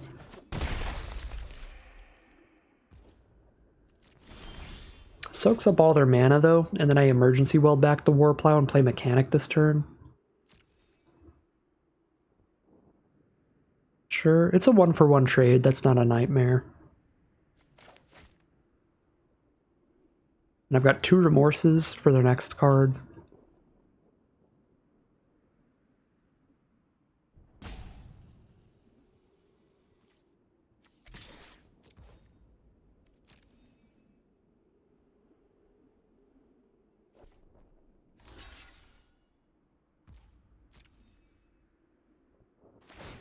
Alright, here's the double buff.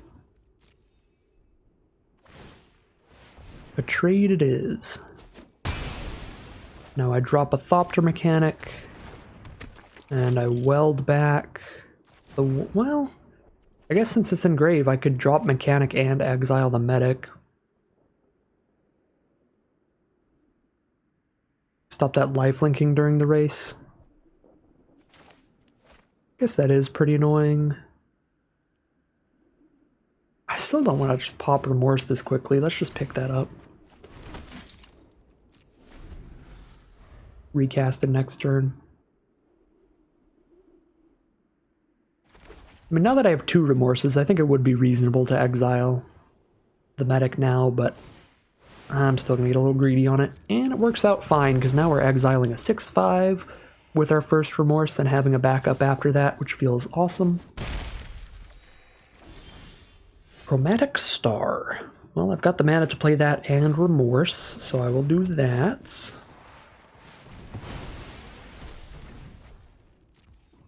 I actually should have cracked the star, even though I wouldn't get any mana out of it. Just to make Thopter Mechanic hit 1 harder. That probably would have been worth it, even though it gets rid of my splash source for any prototype Boulder Branch Golems or any Scrapwork Mutt reanimations. Those are kind of corner cases. We don't need them that often. So I probably should have just committed that to getting extra damage out, and I will do that this turn.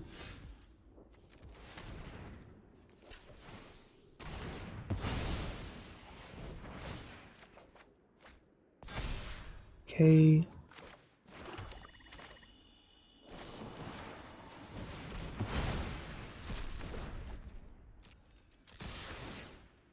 This Yoshin Medic is such a big deal that even getting rid of these golems, our opponent is winning the race, I think. Yeah, I mean, they're at 29 right now. They're definitely winning the race right now. We gotta find something else. Oh my god, Audacity on the Ocean Medic. 4/4 Flying Trample Lifelink. Good grief. Well, I mean, probably just dying to that. Played too much beef for us. Because all I have left are disfigures, so I would need to draw 2 disfigures. Yeah, I only have 1 disfigure left, so I have to draw another disfigure to do anything. Or we just get outraced by this. No creatures engraved for Ashnod yet.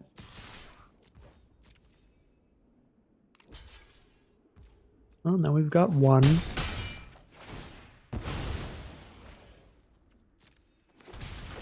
Five mana to do that, though, and I want to spend 6 on the Warplow right now. Keep this in case we hit a Scrapwork Mutt. Yoshin Dissident. Oh my god. Now if they play any more artifacts, they get to put +1/+1 counters on the Yoshin Medic. The scariest Yoshin Medic of all time.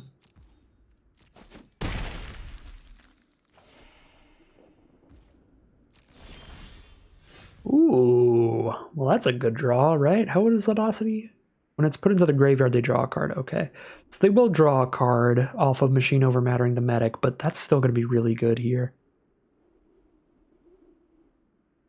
5 mana to get a 3/3, and 1 mana for Machine Overmatter, 1 mana for Disfigure, so I can do both of these. So we disfigure the Dissident so I can attack with everybody.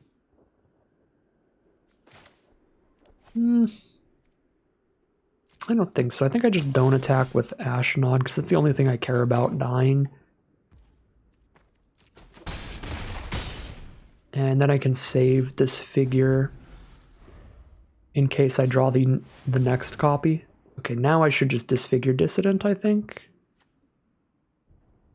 So if I don't do it right now, they're going to get a +1/+1 counter on something. If they put the counter on the Medic, it doesn't matter, I just bounce Medic, but if they put the counter anywhere else, then it would have been better to just kill Dissident before this resolves, so I'll do that.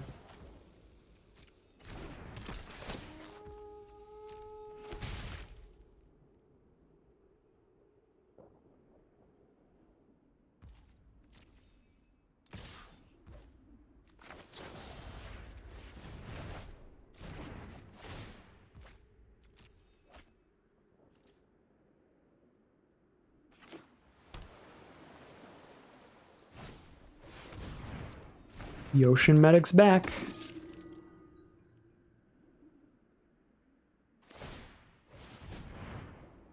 Put the flying on the Opportunist for now.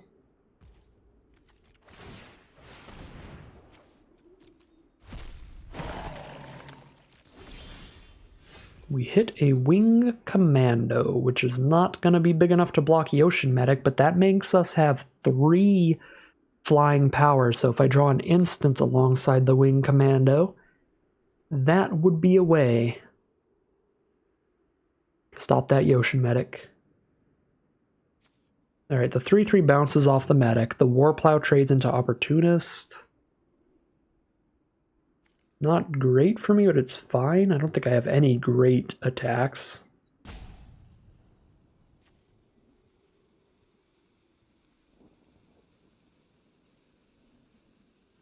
I think I send in the Warplow. I don't actually think they're going to want to trade the Opportunist off. They're just going to use it to try to crack back and kill me. Okay, they do trade the Opportunist off. Okay, I think that's all in all actually just solid for me. Because now on board, I only have to find a way to kill the Medic. Oh my god. I should not have spoke. That's going to be an 11/10 flying trample. So we're like definitely dead next turn. Aeronaut's Wings just absolutely slapping in these last couple games, just tearing me apart. Alright. I mean, I'm dead. I mean, even if they don't give Rusk Goliath flying, 6, 7, 8, 9, 10. I've got 11 toughness to their 10 power. Well, just a bunch of big dorks and an aeronaut's wings. Super dead.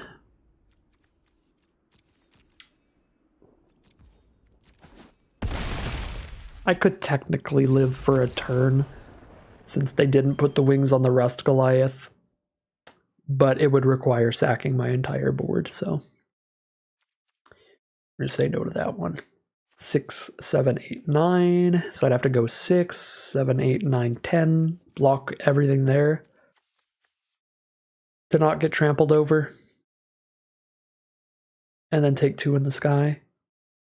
I guess since I was at 4, I could have, as my best block, blocked the Goliath with like 9. 1, 2, 3, 4, 5, 6, 7, 8, 9, but include the Death Toucher in that. So I get trampled over to where I'm down to 1, but keep a flyer and they lose the Rust Goliath. So I have a flyer for a chump blocker next turn, but we've got no outs after that. That turned that around. 1 life to like 30. Any creature they play has an Aeronaut's Wings on it, and we're almost out of removal in the whole deck, so alright. Turns out Aeronaut's Wings is just absolutely disgusting against this deck, so let's just hope our final opponent does not have Aeronaut's Wings as we head into the final battle. Alright, here we are on the play for our final game of Magic. There are no creatures in here. We're relying a lot on Stern Lesson to dig a little deep into our deck, find some plays. Till then, we've got some good interaction. Our opponent starts with a forest. They are on green.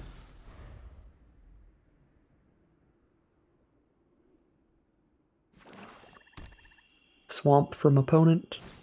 And Blanchwood Prowler is the first play. Just sets up some more lands for them. Fills the graveyard a little bit for any graveyard synergies. Okay, so all we've got is Stern Lesson still, so we'll just be doing that during their end step.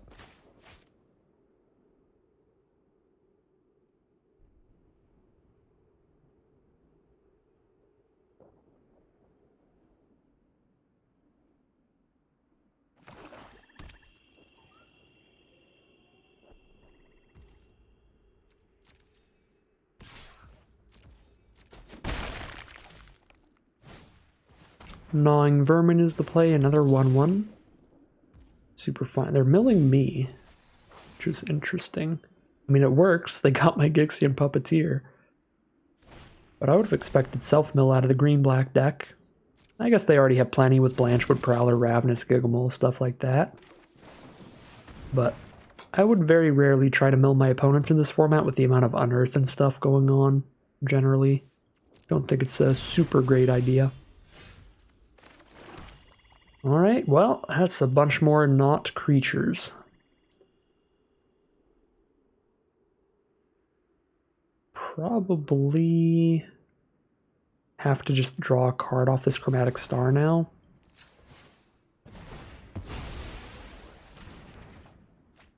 Just another land. Well, this could be a big issue. This hand is good against like big threats, but against just a million 1/1s, like what am I gonna do? Start spending 1-for-1 removal on 1/1 tokens? 1/1 creatures? Doesn't feel like where we want to be.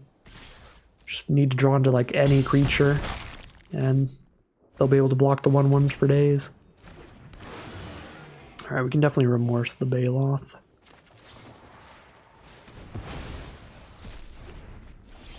Okay, alright. Disfigures the draw. Some awkward stuff here for the final game.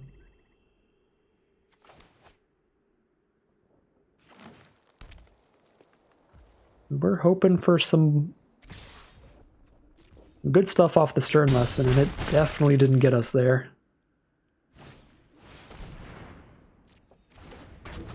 Oh, that thing is an incredible rare. 4 or 5 Vigilance that keeps getting bigger, because since it has Vigilance, it can attack and then put a counter on itself. That is so bad for me.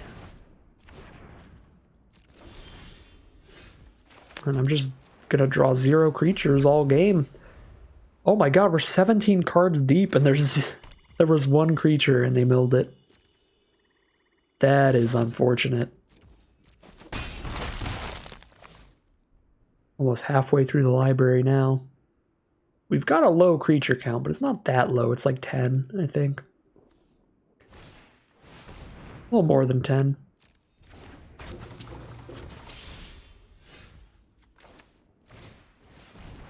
Oh, why'd you auto-tap like that, Arena? Why on earth would you ever tap a swamp with 3 black cards in hand?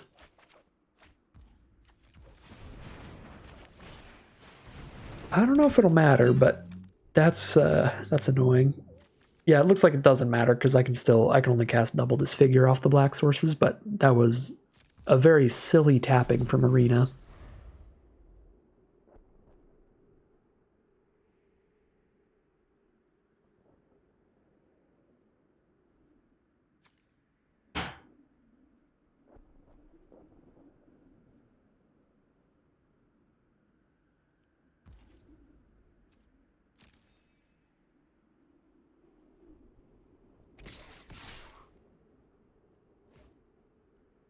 Man, Vermin is a very good attacker right now, isn't it? Assembler is basically 6 toughness. If they have a combat trick, I'm going to go straight into the trash can. But I'll try to do this.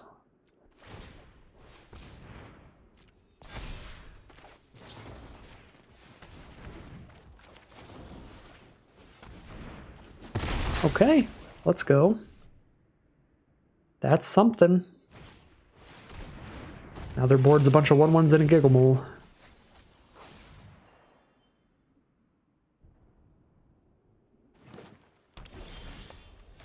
Ooh, wow. Wow, wow, wow, wow, wow, wow, wow.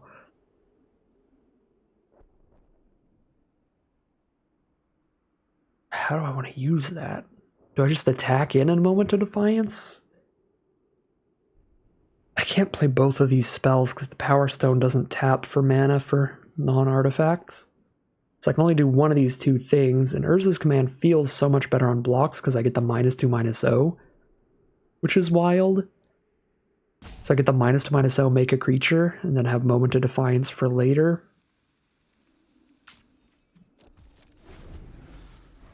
We're still so far behind.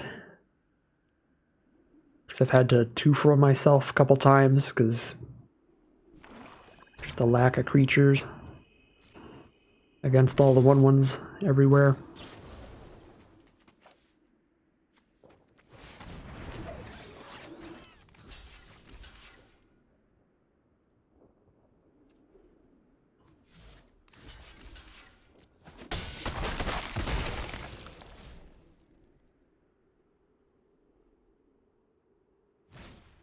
Trench Stalker, that's a big one. And an Opportunist. Boulder Branch is also a big one. We gotta just slam that down. That's gonna have to just trade into the Trench Stalker most likely. Oh, Skyfisher Spider 2. Oh, and that gets the disgusting 2-for-1 because they sack the Vermin to kill the mechanic and blow up the Boulder Branch Golem. Alright, well, we had some tremendously awkward draws throughout this game, but I think our opponent's deck is also very nice. So I will definitely take the loss here. That is fair enough.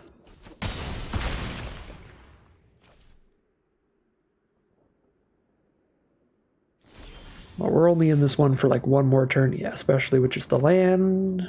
No good creatures to Moment of Defiance.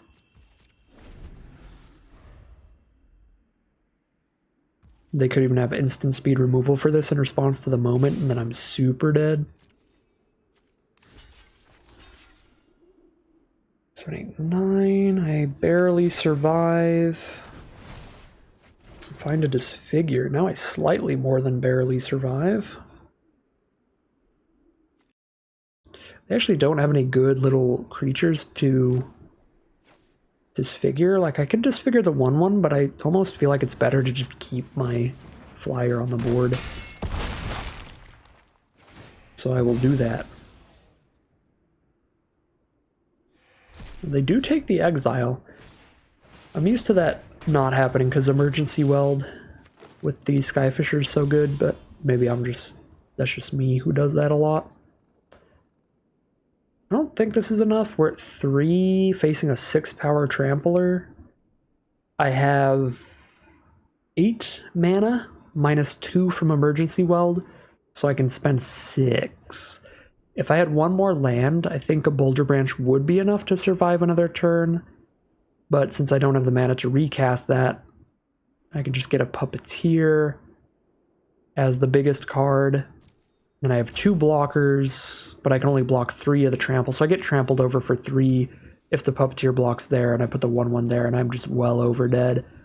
I guess I wasn't accounting for the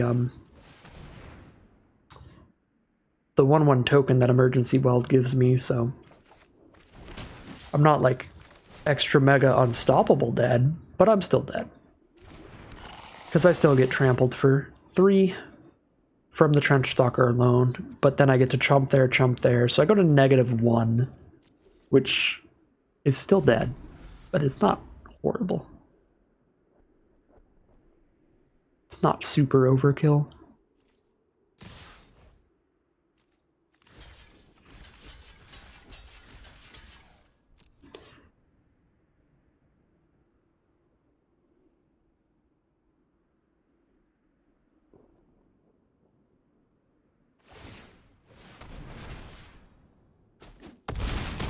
Alright, that is going to do it for the gameplay in today's draft. 6-3 in the end.